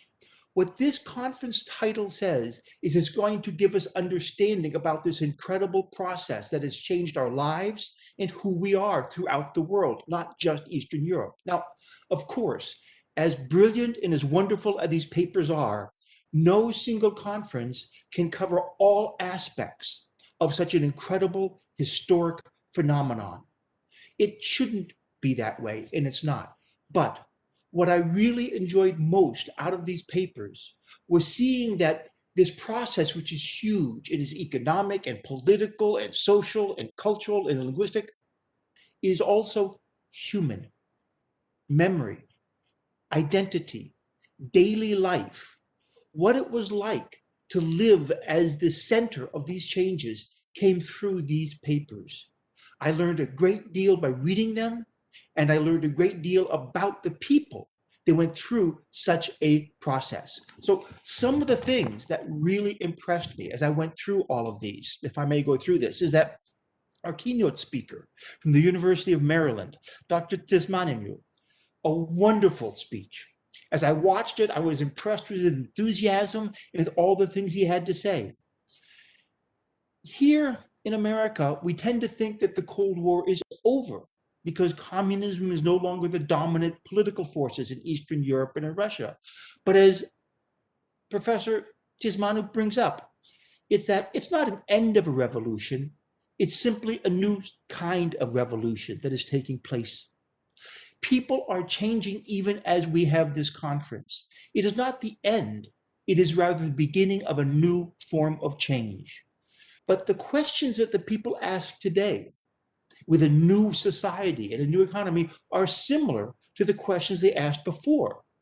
As Dr. Tismăneanu says, that who writes who in and out of positions of power? Who includes whom in the processes of approval, in privilege, in poverty? The questions of who gets what are still being asked in Eastern Europe today, even though the systems have changed. Then the first paper by Dr. Kļaviņš about Latvia, he presented us with, I thought, was a wonderful concept, which is absolutely essential for understanding this time and the people of Eastern Europe today, which is that shocking unpredictability. Nobody who went through this transformation expected what it would turn out to be. They had ideas that without the Russians, they would be free. And friends with America and the West, life would be better. The first decade of Latvia and Russia were hell on earth. Economically, they were bankrupt. Food became a question mark. Housing became doubtful. It was a shocking unpredictability. One of the things I saw in many of the papers was that people anticipated the day when they could become independent from the Soviet Empire. But when it happened, it took roads and avenues they never anticipated. And this was part of the shock that took place there. They lost the tools for survival and had to learn new ones in a new society. Then Professor Romsics' paper, which I truly liked, on Hungary, and I hope that Professor Romsics can join us very soon, is that even as Hungary was remaking itself politically, economically, socially, one of the keys for them in gaining access to this shocking unpredictability was national identity. Equally important to recreating their country in a peaceful manner, in a manner that had a transition with few problems and was very different. One of the things that they wanted to do was establish national identity for the diaspora. All the Hungarians that live in Romania, that live in Bulgaria, that live in Germany, that live throughout Europe, for them a priority was, who are we as a people as we change our system? And their solution was both unpredictable and original. It was to say that Hungarians are not just within the border of Hungary, but outside as well. So their response was very interesting in how they went about it. It was not to close the doors, but to open them up to re-enter their diaspora and other Hungarians. Then Professor Zbyr, a wonderful paper, and I'm glad you are there to join us tonight. And forgive me if I do not pronounce names. My specialty is not Eastern Europe. I am sorry. My specialty is Korean studies. But I cannot speak any languages of Eastern Europe, so I apologize. But your paper was truly fascinating.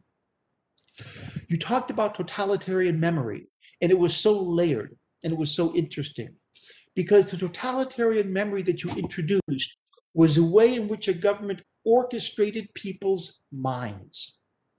If you can control their memory, you control their identity. And if you can control who they remember their identity about, you control what their actions can be and their political activity.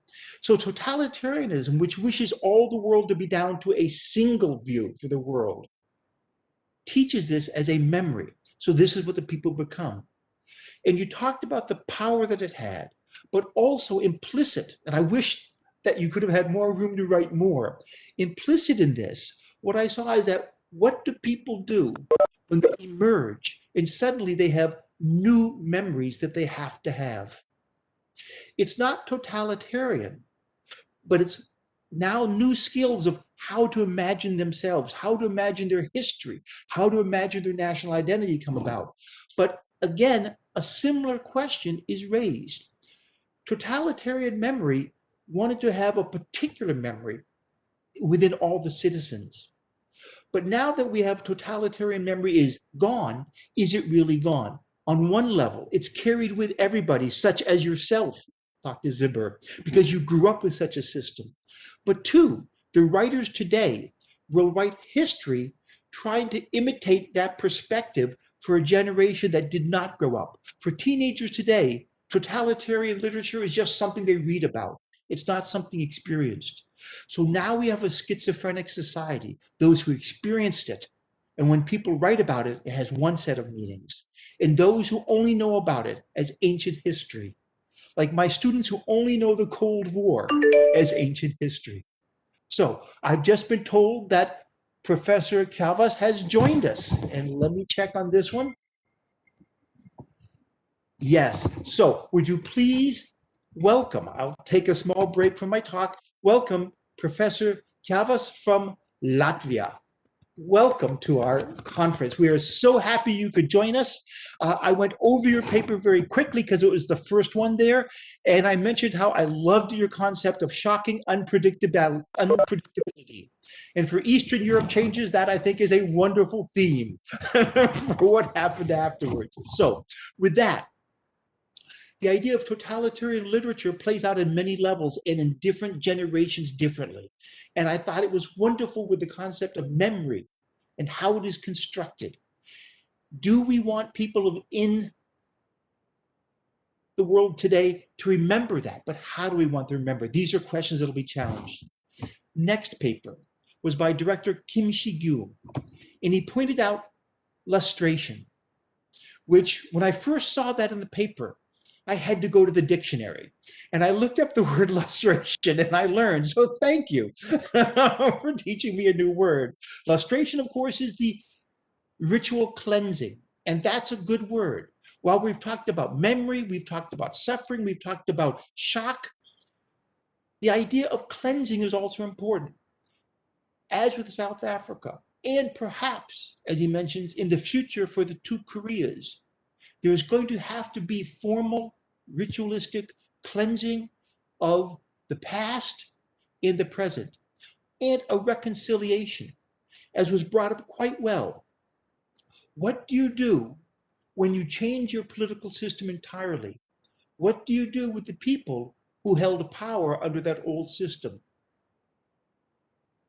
What do you do with the people that were the secret police? What do you do with the people who were just normally just going to work and filling out forms and pushing a paper? How do you handle them? Because lustration, reconciliation is not just the settling of the past. It is taking a step into the future. Who are we to be? Are we going to have vengeance on those amongst people? Or are we going to reconcile?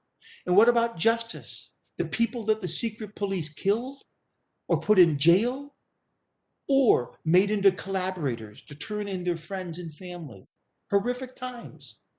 How do we handle those in a way that is not meant, number one, for revenge, but for creating this new world filled with shocking unpredictability, filled with memories of being totalitarian?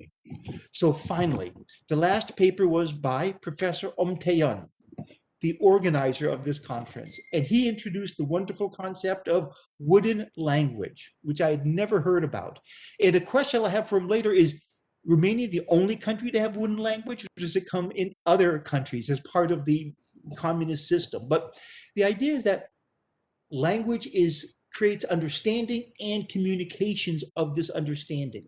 If you can limit the language, you've limited people's understandings. If you limit the language, you've limited the ability of people to express doubts, to question, and to come to new conclusions.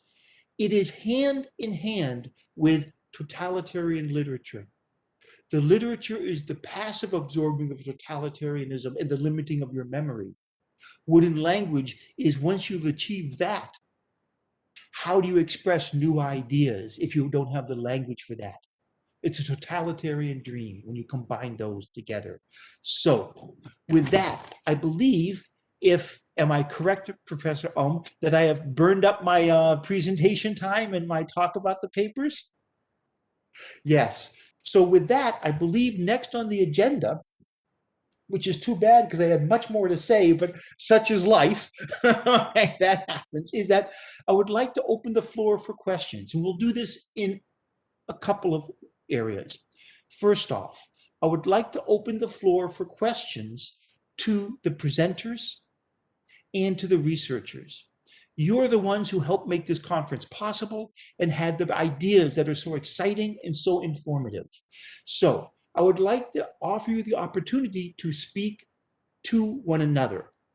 And if you want to speak, simply raise your hand this way or raise your hand that way. What we will then do is call upon you, and you will introduce yourself and say, I have a question for Professor X or Professor Y. So with that, with no further ado, I turn this conference over to you, the most important people. If you have a question for any of your co-presenters, please raise your hand and we'll call upon you. And thank you all.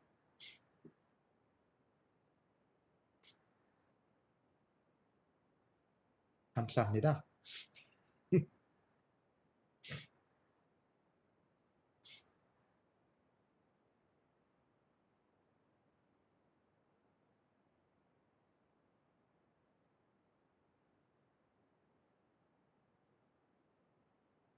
any question at all that you may have. Professor Zbyr. Dr. Daniels, yes, please.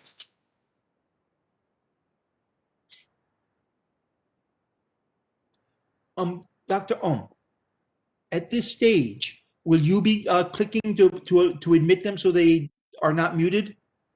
Or can they unmute themselves? We can do that. So if Professor Iryna Zbyr has a question, we can unmute her. Oh, please do so then.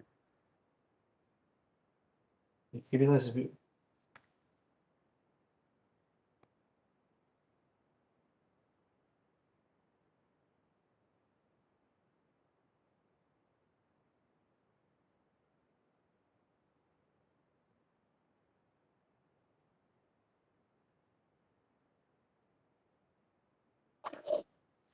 So, do you hear me now? Okay, so thank you so much, Professor Dennis Hart, for such interesting introduction, all presentation, all papers. And now I'm really thank you, Professor Oum, to ask me first question. And my question will be to Professor Kim Shi-kyu. I have a question concerning the lustration in Czech Republic. So, as you know, after the collapse of the Soviet Union in Ukraine, the lustration process has not taken place. There were some attempts to carry out lustration after the Revolution of Dignity in 2014, but the process did not end. And how do you think, in your prosperity, in your experience in this Czech Republic lustration, does the process of lustration help post-Soviet countries to get rid of totalitarian past and build a new democratic society? Thank you so much.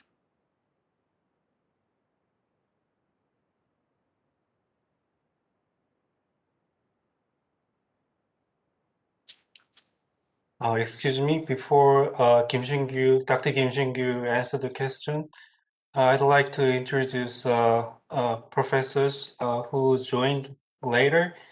Here's Professor Kaspars Kļaviņš. We already welcomed him.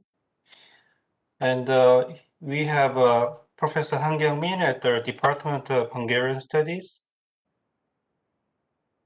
And also we have Professor Eugene Il, a professor at the Department of Hungarian Studies. So, Dr. Kim Shin-gyu, if you need a translation, maybe Professor Oum can translate.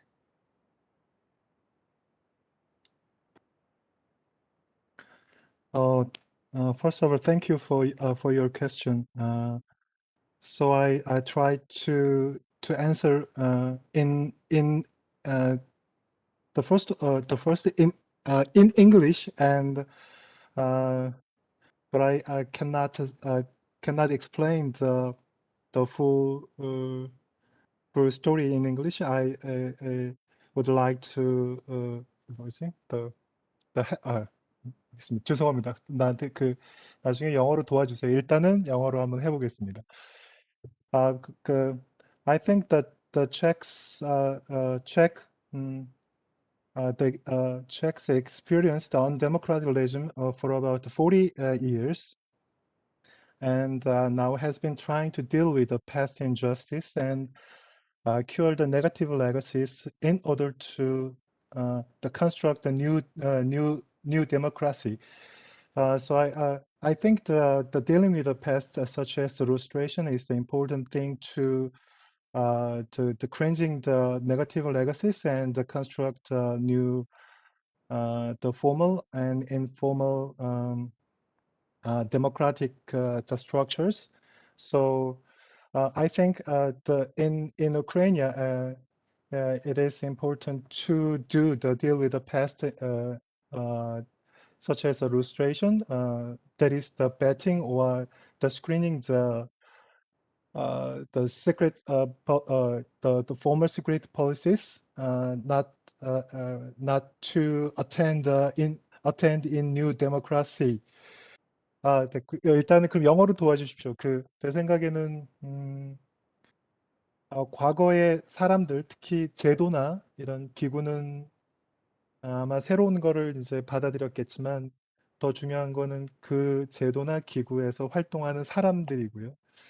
예전에 공산주의 시대에서 활동했던 사람들을 새로운 민주주의에서는 활동하지 못하도록 하는 것이 민주주의의 발전과 그리고 앞으로의 그 나라의 어떤 성장, 이것에 의해서 반드시 필요하다고 생각이 듭니다.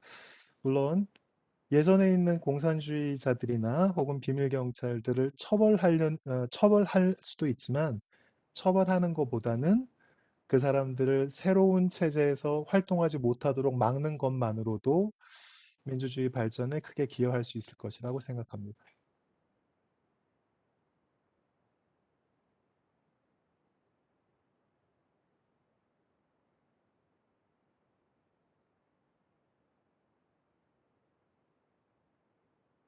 Hello.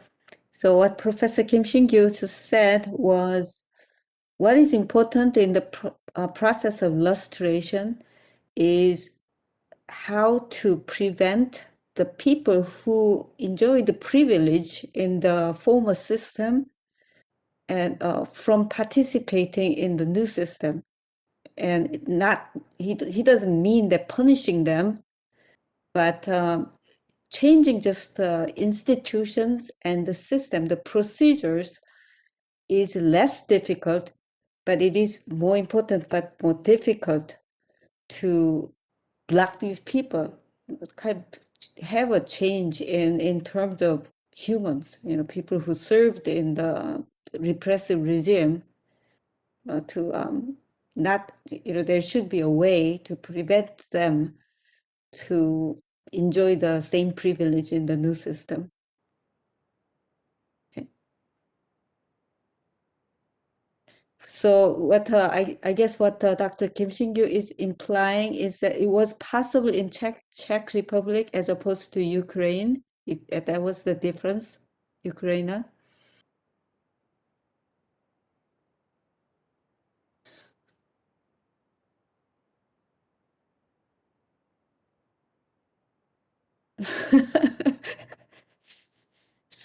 There's always a time lag because only one person can say at a time.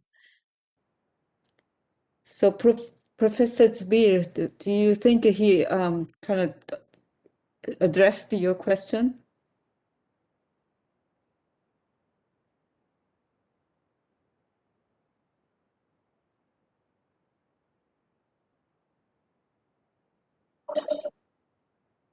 Yeah, thank you so much, Professor Kim, for answer for my question.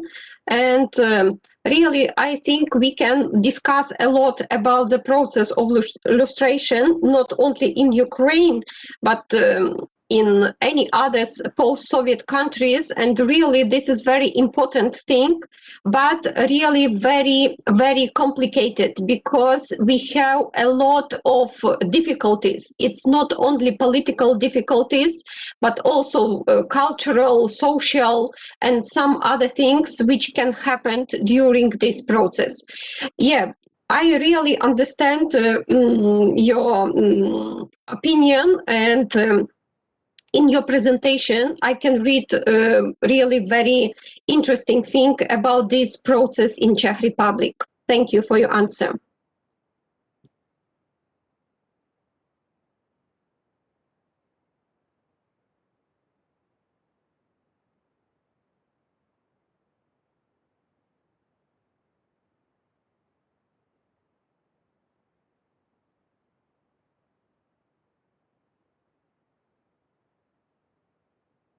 Thank you very much, Professor Zbyr.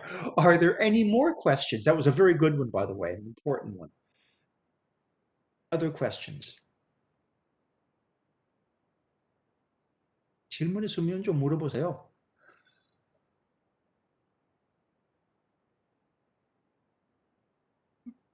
그 발표 감사합니다. 그 발표를 통해서 이제 체제전환 그 김신규 교수님께 질문 드리고 싶은데요. 저 발표를 통해서 이제 체제전환 이후 체코에서 시행한 정화법의 내용과 이제 그 문제를 좀 알게 됐고, 그리고 그 공산주의 국가 중에서도 체코가 가장 강력한 과거청산을 시행했다고 하는데요. 자, 이제 그러면 이제 저희 한국에서도 그 진실과 화해를 위한 과거사 정리위원회가 있고 그리고 과거청산을 이제 실시하고 있습니다. 그럼 이제 이제 우리가 사는 이제 한국과 이제 체코의 체제 이제 과거청산에 대해서는 어떠한 차이가 있는지 좀 궁금합니다.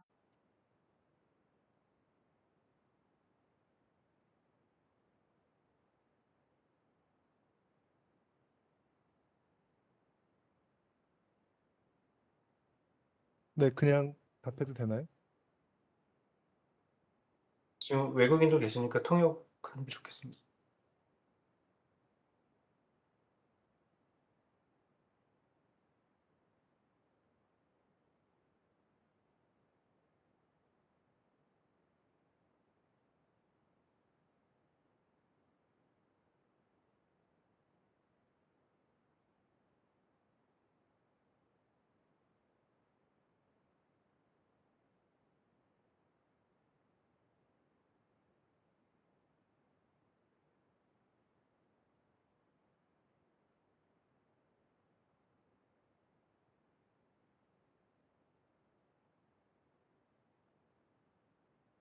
Can you hear me now? Can you hear me? I'm sorry. Okay, I'm sorry. I had trouble unmuting myself. What the 이소희 학생 said was, thank you, Dr. Kim Shin-gyu. I learned from your presentation about lustration laws executed in Czech Republic after the transition and the problems that ensued. I also learned that among the former communist countries, Czech Republic has taken the strongest measures to hold the historical state crimes accountable. South Korea also has had a committee called Truth and Reconciliation Commission to investigate similar state crimes. My question is, how would you compare the lustration law in Czech Republic and the movement for historical accountability in South Korea?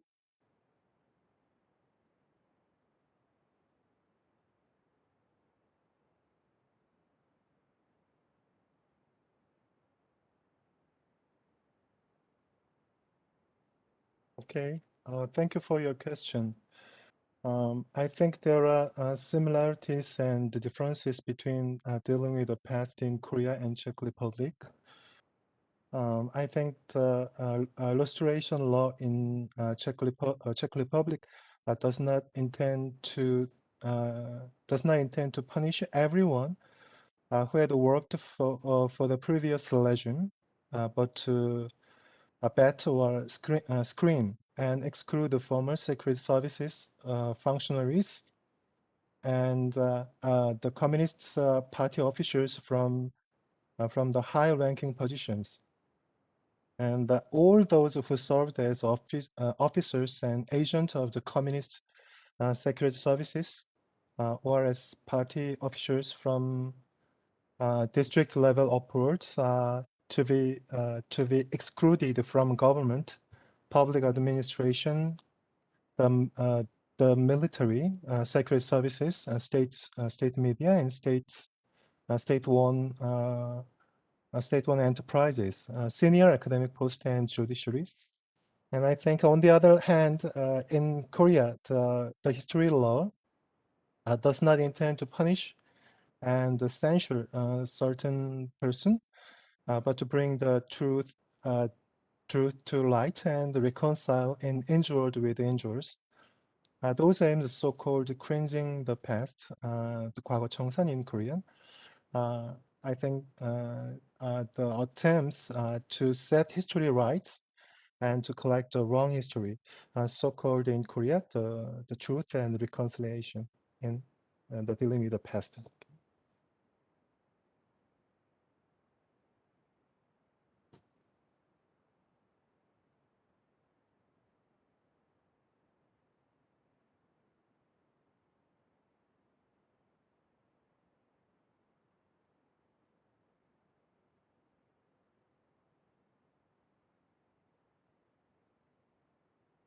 Thank you very much. It's a very important topic. Indeed, I think there are quite a few people in the world who have to deal with these type of issues, and increasingly. So it's a very good one.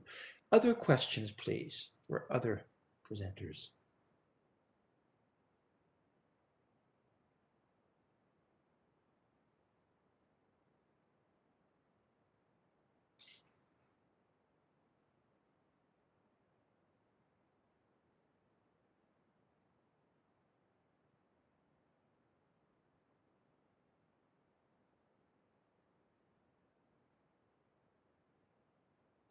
Yes. Take Chian.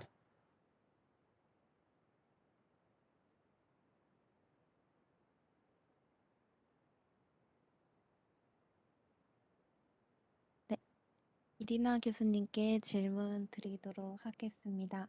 네, 전체주의 시기의 아픈 기억을 다루고 있던 그 논문 내용이 흥미로웠습니다. 저는 전체주의 시기의 문학을 한마디로 사회주의 리얼리즘이라고 표현한다고 알고 있는데요.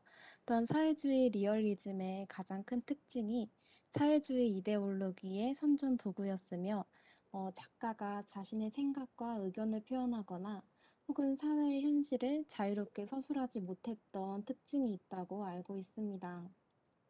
그렇다면 우리가 전체주의 시기에 작성된 문학을 통해서 당시 살았던 사람들의 삶을 이해할 수 있는지 궁금하고 또 그런 사례가 있다면 네, 설명 부탁드리겠습니다.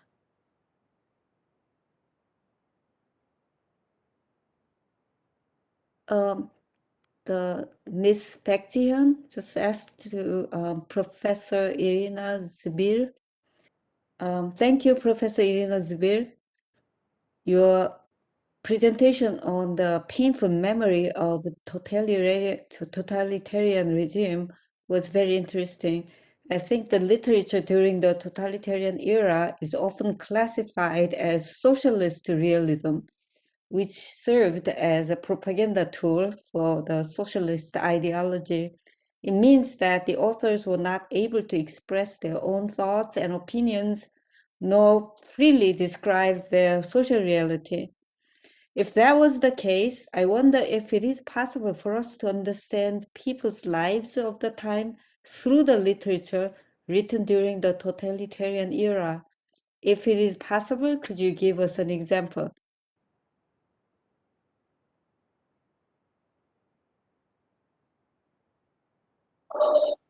Yeah, thank you so much, Baek Ji-hyun, for your question.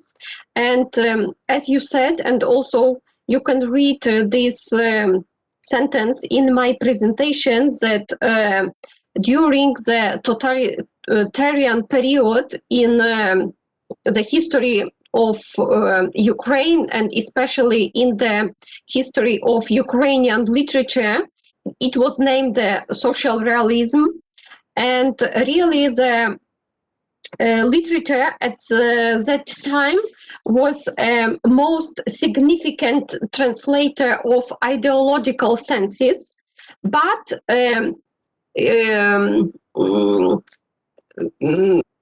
yes, of course, at that time we have like the special period in the history of Ukrainian literature that mostly in all literature workers, the authors should glory the Communist Party, the leaders, and describe the life, but only on the one way, the way of this social period.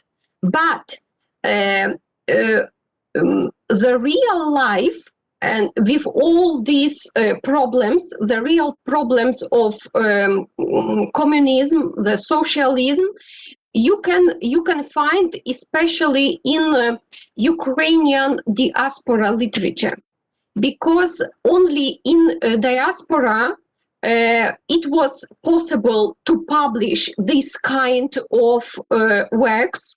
There you can find the real life, especially there the people can present the problem of concentration camp, the problem of Soviet Union, the problem of collectivization, the Holodomor, which is female, and all other problems, especially, and even the everyday life of common people. So if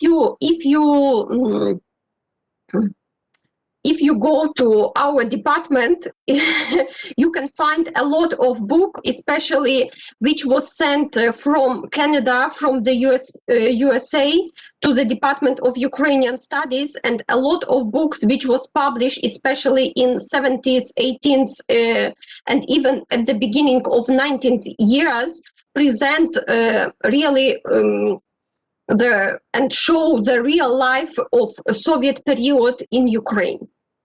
And especially in my presentation, you can find the name of diaspora office, Ukrainian office is Ivan Bagriany and Ulas Samchuk. And there, of course, you can find the information of real life of that time. Thank you.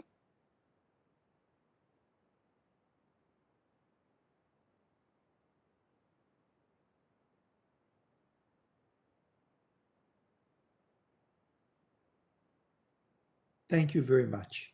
So are there other questions? Because this is a very good conversation.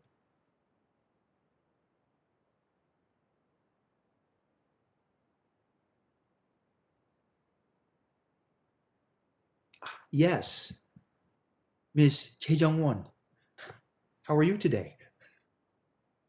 I'm great. Thank you for asking. So I have a question for Professor 저는 루마니아어를 전공하는 학생으로서 루마니아의 식물 언어라는 주제가 매우 흥미로웠습니다. 저는 두 가지 질문이 있는데요.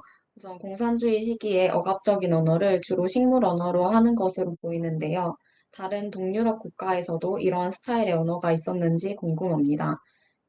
그냥 루마니아만의 현상인가 해서요. 그리고 루마니아어에서 현재도 이 스타일의 언어가 사용되는 것으로 들었는데요.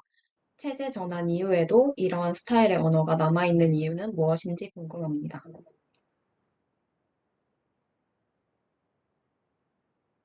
Okay, Ms. Choi Jong-won just asked two questions to Professor Tae Hyun.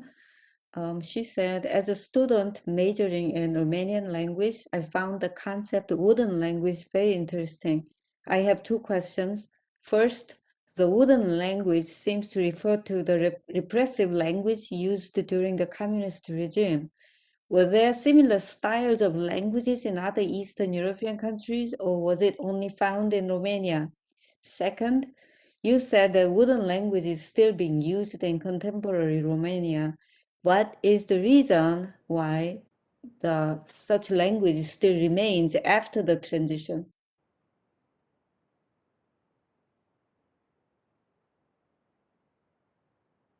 Thank you for your question and translation. I'll answer in Korean because we have a good translator here. 그 두 가지 질문에 대해서 같이 대답을 할 수 있을 것 같습니다. 좌장이신 닥터 데니스 하트 교수님께서 말씀하셨던 것처럼 언어는 사상을 좌지우지할 수 있다, 언어로서. 이제 그런 것이기 때문에 이게 이제 루마니아뿐만이 아니라 다른 동유럽 국가에서도 이런 식의 언어들이 이제 있었던 것으로 알려져 있고, 그러니까 공산주의 동유럽뿐만이 아니라 모든 프랑스에서 이제 이 개념이 왔기 때문에 프랑스에서도 있던 언어고, 한국에도 이런 종류의 언어가 있습니다. 그래서 이런 종류의 언어가 지속되는 이유는 사람들이 언어를 통해서 사상을 통제하고자 하는 욕구가 있기 때문이고, 또 정치를 하는 사람들이 그런 이제 필요성을 느끼고 있기 때문이다, 이런 생각이 듭니다.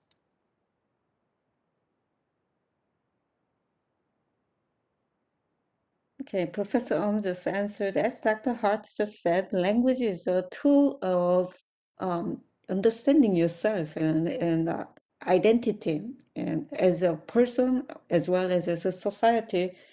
So therefore, this kind of language, the wooden language, appears in a lot of other places, not just Eastern Europe, but also in France, where the term came from, and also in Korea, including France, Korea, and many other countries. The reason why it still remains after the communist regime is it's not just limited to communist countries. All political regimes, all political forces want to use language to control thinking of their constituency, the nation.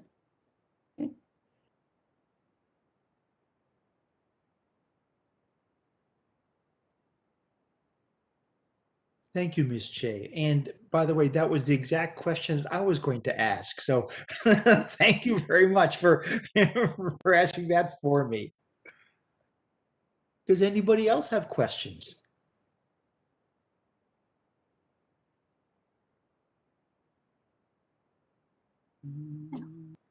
I would like to ask the Professor Ignác Romsics. 네, 저 이번 발표를 통해서 이제 체제 전환 이후 헝가리 사회상 그 정치 체계나 대외 관계 그리고 경제 체제의 전환에 대해서도 알게 됐습니다. 네, 관심 많았는데 발표 감사드리고요. 그리고 이번 저는 동유럽 국가들 중에서도 이제 헝가리를 비롯한 이제 네 국가, 이제 비셰그라드 국가의 정치 경제 전환이 가장 큰 성공을 거둔 것으로 알고 있습니다. 네, 질문은 어떤 이유에서 헝가리를 포함한 이 네 개 국가들이 다른 국가들, 예를 들어서 그 러시아나 우크라이나, 몰도바 등 옛 소련 계승 국가보다 더 빠르고 큰 성공을 거두었는지 알고 싶습니다. 즉 헝가리가 다른 국가에 비해 비교적 빠르고 성공적으로 체제 전환을 진행한 이유가 무엇인지 알고 싶습니다.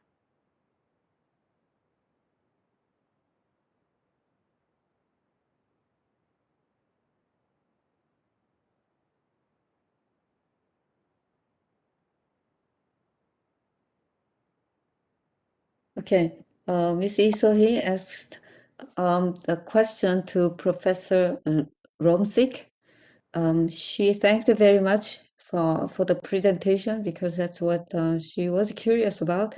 She learned a lot about the transformation in Hungarian political and economic systems and the diplomatic relationships during the past 30 years. Thank you very much.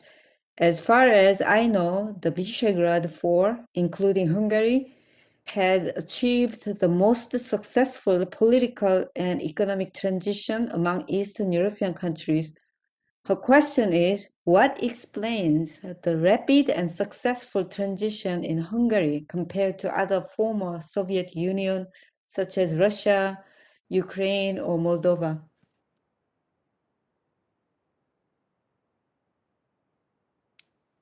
I'm sorry, but Professor Ignác Romsics is still not possible to join us. So some of our professors can answer the question. Professors from the Hungarian department, or Dr. Kim Shinkyu.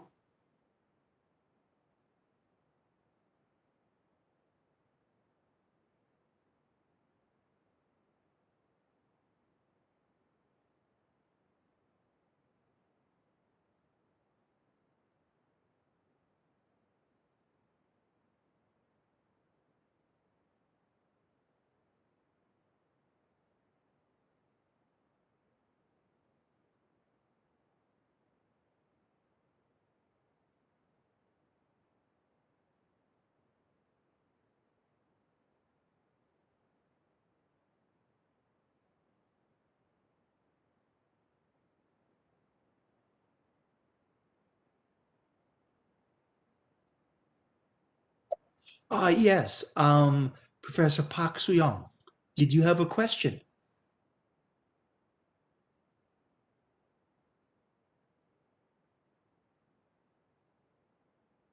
We cannot hear you. Just wait to unmute.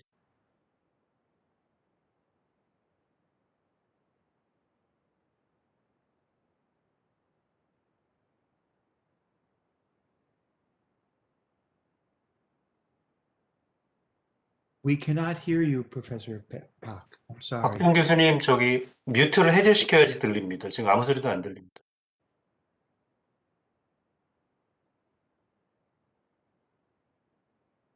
죄송합니다. I'm sorry. Yeah. I can speak in Korean. We have excellent translator. 지금 그 헝가리하고 뭐 체코, 폴란드가 체제 전환 이후에 특별히 이렇게 그 발전한 이유가 있는가 그런 그 질문을 하셨는데 사실 저는 뭐 언어학을 전공하는 사람으로서 뭐 이 질문에 대해서 답을 드리기는 좀 어려울 것 같은데요. 지금 그 제가 이그나츠 롬시츠 그 교수님이 오셨다면 질문하고 싶었던 것이 사실은 그 체제 전환을 성공적으로 이룬 것은 좋았는데 지금 21세기에 현재 2021년에 어떤 그런 그 동유럽의 정치, 경제 뭐 그런 그 상황이 어떤가 그거에 대해서 좀 여쭤보고 싶었습니다. 사실 그 헝가리 같은 경우에는 경제적인 그런 차원에서 굉장히 빠르게 전환이 이루어졌고 사실은 굉장히 이 외국의 투자를 끌어들이기 아주 좋은 조건을 마련했기 때문에 이렇게 좀 경제적으로 발전했다고 그렇게 제가 알고 있습니다. 그런데 사실 여기 있는 분들이 좀 답을 주실 수 있을 텐데 저는 이 이그나츠 롬시츠 교수님의 발표에서 이 마이너리티 이 로라고 할까요? 이 이중 국적에 관한 법이 2010년에 제정이 됐는데 이 법이 헝가리가 예전에 1차 대전 이전에 오스트리아 헝가리 제국 시절에 그 영토의 한 3분의 2 정도가 1차 대전 이후에 이 분할이 됐기 때문에 국경 지역에 있는 헝가리인들을 다 이제 통틀어서 그 국경 외의 헝가리 민족이다. 그랬는데 2010년이 되어서 이 이중 국적을 인정하는 그런 법이 제정되었다고 하는데요. 그 법에 대한 어떤 취지랄까 아니면 그 주변 국가에서 이 법에 대해서 생각하고 있는 이러한 것들이 좀 궁금했습니다. 이것은 어떻게 보면 굉장히 민족주의적인 그러한 경향이 좀 강조가 된 거 아니냐 하는 그런 평가도 있거든요. 혹시 선생님들 가운데서 폴란드어과 선생님도 역사 전공하신 분도 계시고 그러니까 좀 답을 해줄 수 있으실지 모르겠습니다. Okay, Professor Park Soo-young just added more questions rather than answer. She realized that Hungary achieved rapid economic success, and one of the reasons was Hungary had favorable conditions to attract foreign investment into that. That may not be all the reason, but that was one of the reasons she understands. And what she is interested in right now is what's happening in Hungary. Is 2010, Hungarian government began to acknowledge double citizenship.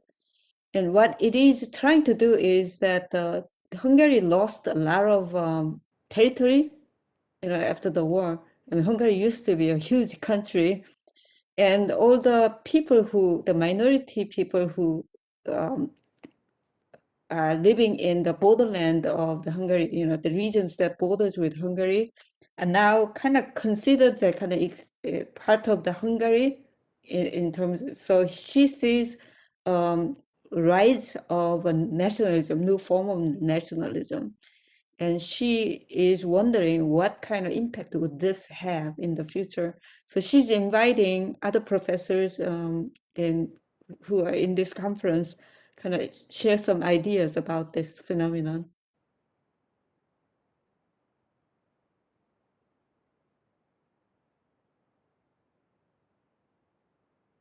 Thank you very much. And does Professor Kim Young-dok wish to speak? Yes.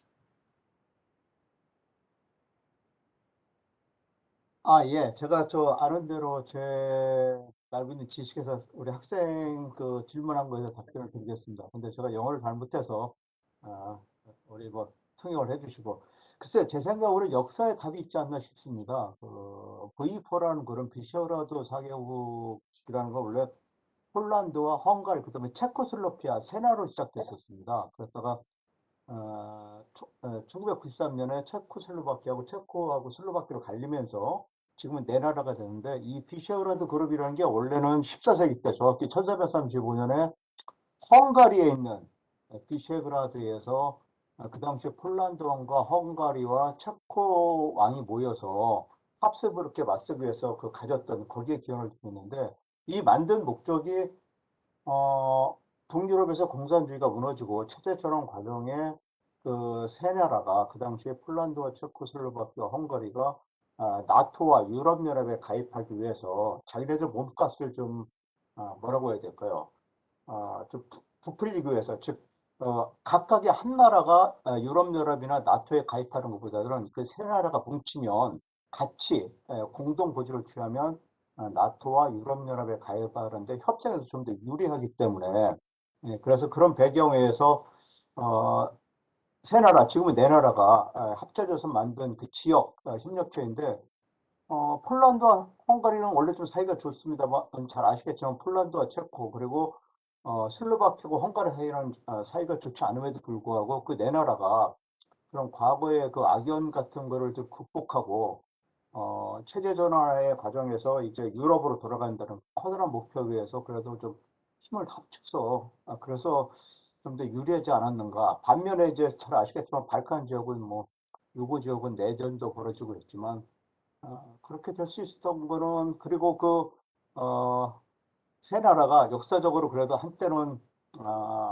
동유럽이나 유럽에서 그래도 좀 강국이었다. 물론 아주 최강국은 아니었지만 그래도 지역 맹지 정도는 됐었던 적이 있었습니다. 체코는 14세기고 헝가리가 15세기고 폴란드 16세기 때 그런 역사적인 그런 좀 한때 동유럽에 주도했던 맹주했던 그런 것에 좀 기원을 주지 않았나 하는 게 제 생각입니다. 그래서 말씀드리자면 그 세 나라가, 지금 네 나라가, 비셰그라드 네 나라가 유럽연합과 나토에 가입하기 위해서 과거의 역사적인 그 반목과 갈등을 극복하고 협력체로 좀 같이 뭉칠 수 있었다는 것, 그게 참 좀 더 중요하지 않았는가 하는 게, 역사에 그 답이 있지 않는가 하는 게 제 생각입니다. 예. Hey, Professor Kim Young-duk just explained that we need to look at the history of Visegrad. Visegrad emerged from three countries, Czech, Poland, and Hungary. Czech and Poland were actually, Czech Republic and Poland were had been getting along quite a while. But Slovakia and Hungary were not necessarily friendly with each other, but they have overcome the history of conflict and wanted to make some kind of coalition so that they can enter NATO more easily. Once they have made originally three countries, now four countries, by making into a bigger unit, they would have bigger voice and would make it easier for them to enter NATO. And also these three countries, Czech, Hungary, and Poland, were historically the stronger countries in Eastern Europe. So they did have the basis from the very beginning. They had strength and resources from the beginning. So his point is that basically we need to look at the history. Okay.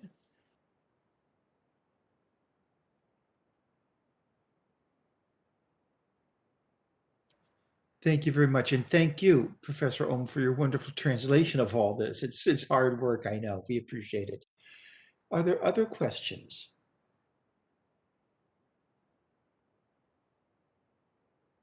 Yes, Professor Pekjian. 예. I am Jian Baek, and I want to ask some questions to Professor Kaspars Kļaviņš. 먼저 교수님의 논문을 통해서 소련으로부터 독립한 라트비아의 상황을 간략히 정리할 수 있어서 감사하다는 말씀 드리고 싶습니다.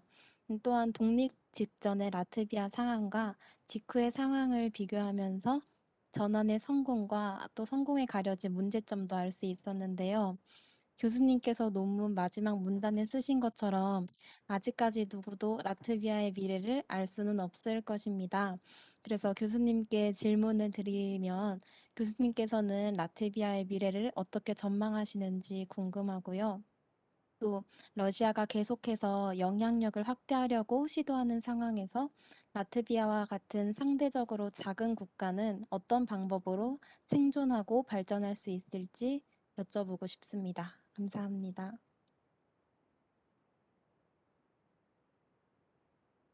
Okay, the Ms. Baek-jian had a question for Professor Kaspars Kļaviņš. Thank you, Professor Kaspars Kļaviņš. I learned about the Latvian society after gaining independence from Soviet Union from your presentation. Thank you very much. Comparing right before and right after the independence offered an understanding of the positive aspects of the transition as well as problems hidden behind the ostentatious success. As you wrote in the last paragraph, no one can know for sure what the future holds for Latvia. I would like to know how you predict personally the future. As Russia continues to attempt to expand its influence, what are the strategies for Latvia for survival and prosperity as a relatively small state?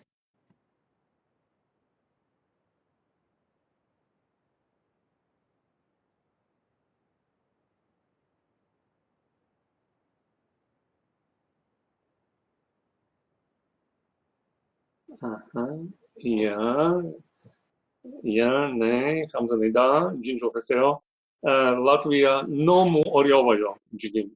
So Latvia, the situation in Latvia is very extremely difficult, and I would say very much will be actually will follow because of the what will happen with Europe as such, because Europe, unfortunately, Europe has no strategy.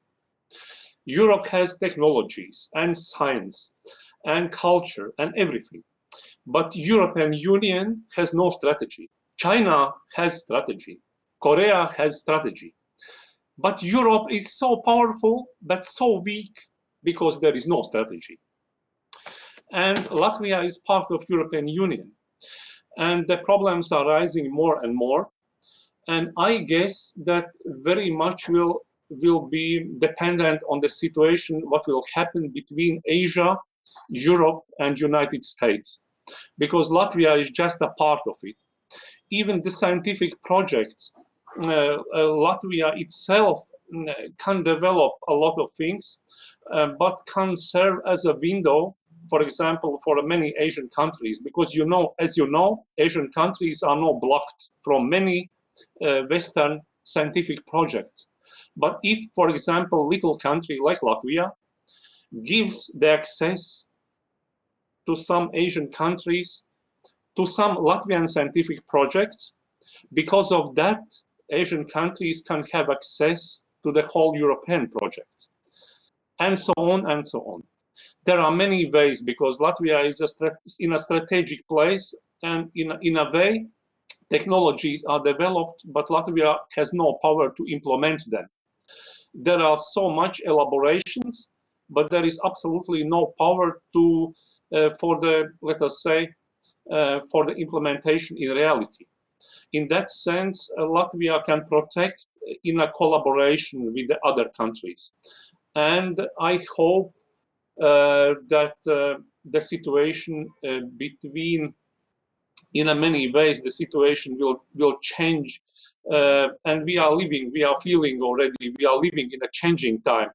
So nationalism as such has no sense. It's already, let us say, it has a certain cultural background, but as a political, as a weapon for a political manipulation, it doesn't work anymore. Religious fundamentalism could work some years, and we see that that's also overdue. And now I think that the cooperation will be more and more important. The people in a, let us say, in an everyday level understand that, and there are so much cooperation projects between European countries themselves and European and Asian countries. For example, even Latvia and Korea, Busan and Riga, two cities, Busan metropolitan city and Riga, are going to conclude memorandum of understanding now. So we are going closer in the sense. And there are many projects like that. If we succeed in that way, and if the other European countries join us, because probably in some projects, little countries will be first, because like Asian countries like Korea or others can have more easily access to scientific projects with the small countries, not with the big countries, because big countries are more closed. In that sense, Latvia can prosper, but I guess in a long term, only if let us say Asia, Europe are going to work together, and let us say in a global sense, somehow the situation will change. So in that part, I see certain perspective for Latvia. Thank you so much. Kamsahamnida.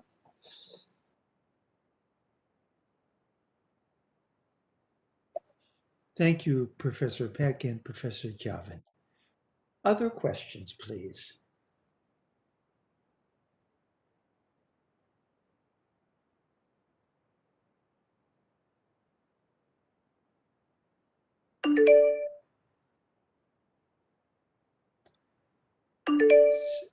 I would like to ask to Prof. Kaspars Kļaviņš.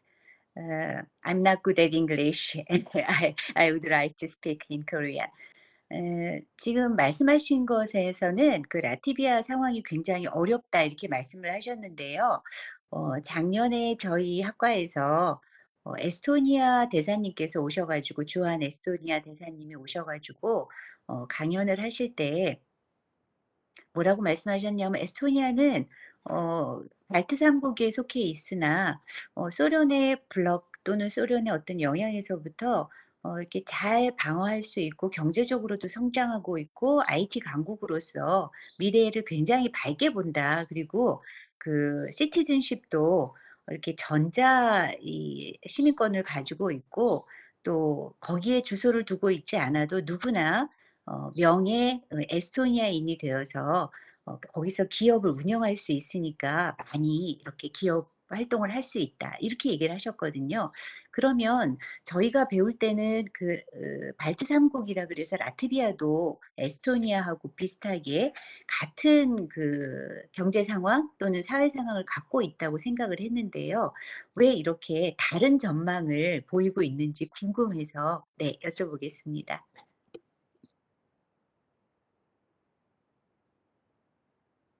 Professor Han Kyung-min asked to Dr. Kļaviņš that she had Estonian ambassador visited last year and gave a talk. And Estonia is one of the Baltic Sea countries like Latvia. And you kind of gave an open prediction. You know, there are hopes, you know, there are ways, but it's still very unpredictable.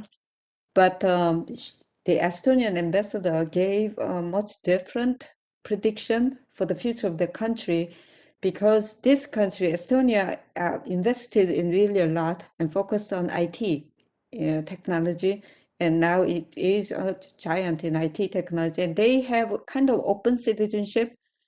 They don't have to even live in that country to have some form of citizenship.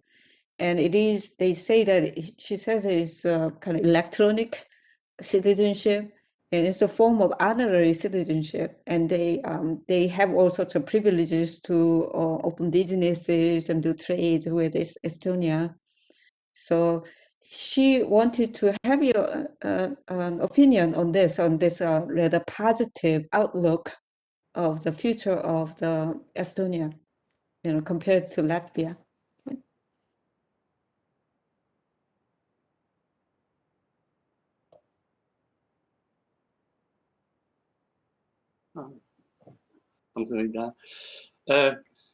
I have, let us say, I have positive outlook towards Estonia.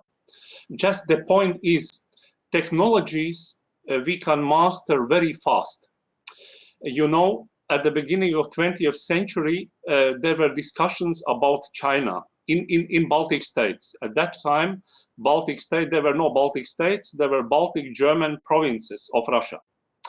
And many people and intellectuals were smiling. They told, China will never master technologies. Look, the West is so powerful. And one Baltic German aristocrat told colleagues, technologies we can master in a month. We cannot master the strategy, and we cannot master the methodologies how to keep society together. And one day, colleagues, you will see that China will have all technologies, but we will have to master our society. I think that the question is actually not just IT can solve just the technical solutions, but IT is just a technology. And technologies are changing every hour. Softwares are changing in a week. And in a sense, what I like in Estonia, I like Estonian society to compare with Latvian society, not the technologies. I don't believe in technologies. I believe in technologies in a short term, not in a long term. In a long term, technologies are changing, like everything in our life. But what is not changing so fast, the principles of community. Estonians have much more stronger community sense than Latvians have. Estonians, they were living in villages. Latvians were living in separate houses in the past.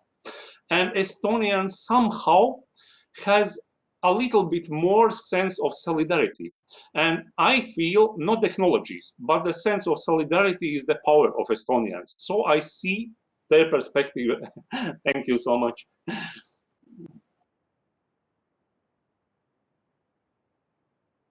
Thank you very much for your insights there, Professor Kļaviņš. And I would agree, my specialty is East Asia.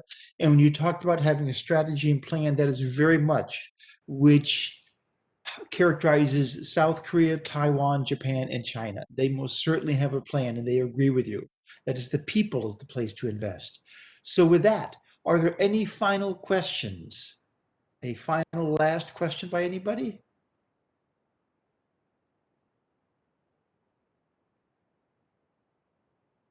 I see none. So with that, before I hand this over to Professor Tae Hyun, who has the honor of closing it because he was the one who opened it, I want to thank you all. I enjoyed your papers. I learned quite a bit about Eastern Europe, not just the economics, but about the people and the experiences they had there. And I want to thank you all for your wonderful and enthusiastic questions and all that you all learned. So would you give all our presenters and give yourselves a round of applause? Thank you. And Professor Tae Hyun, would you please have the honor of wrapping this up for us all? Thank you, every participant. Thank you very much. I was very enjoying this conference. Thank you so much.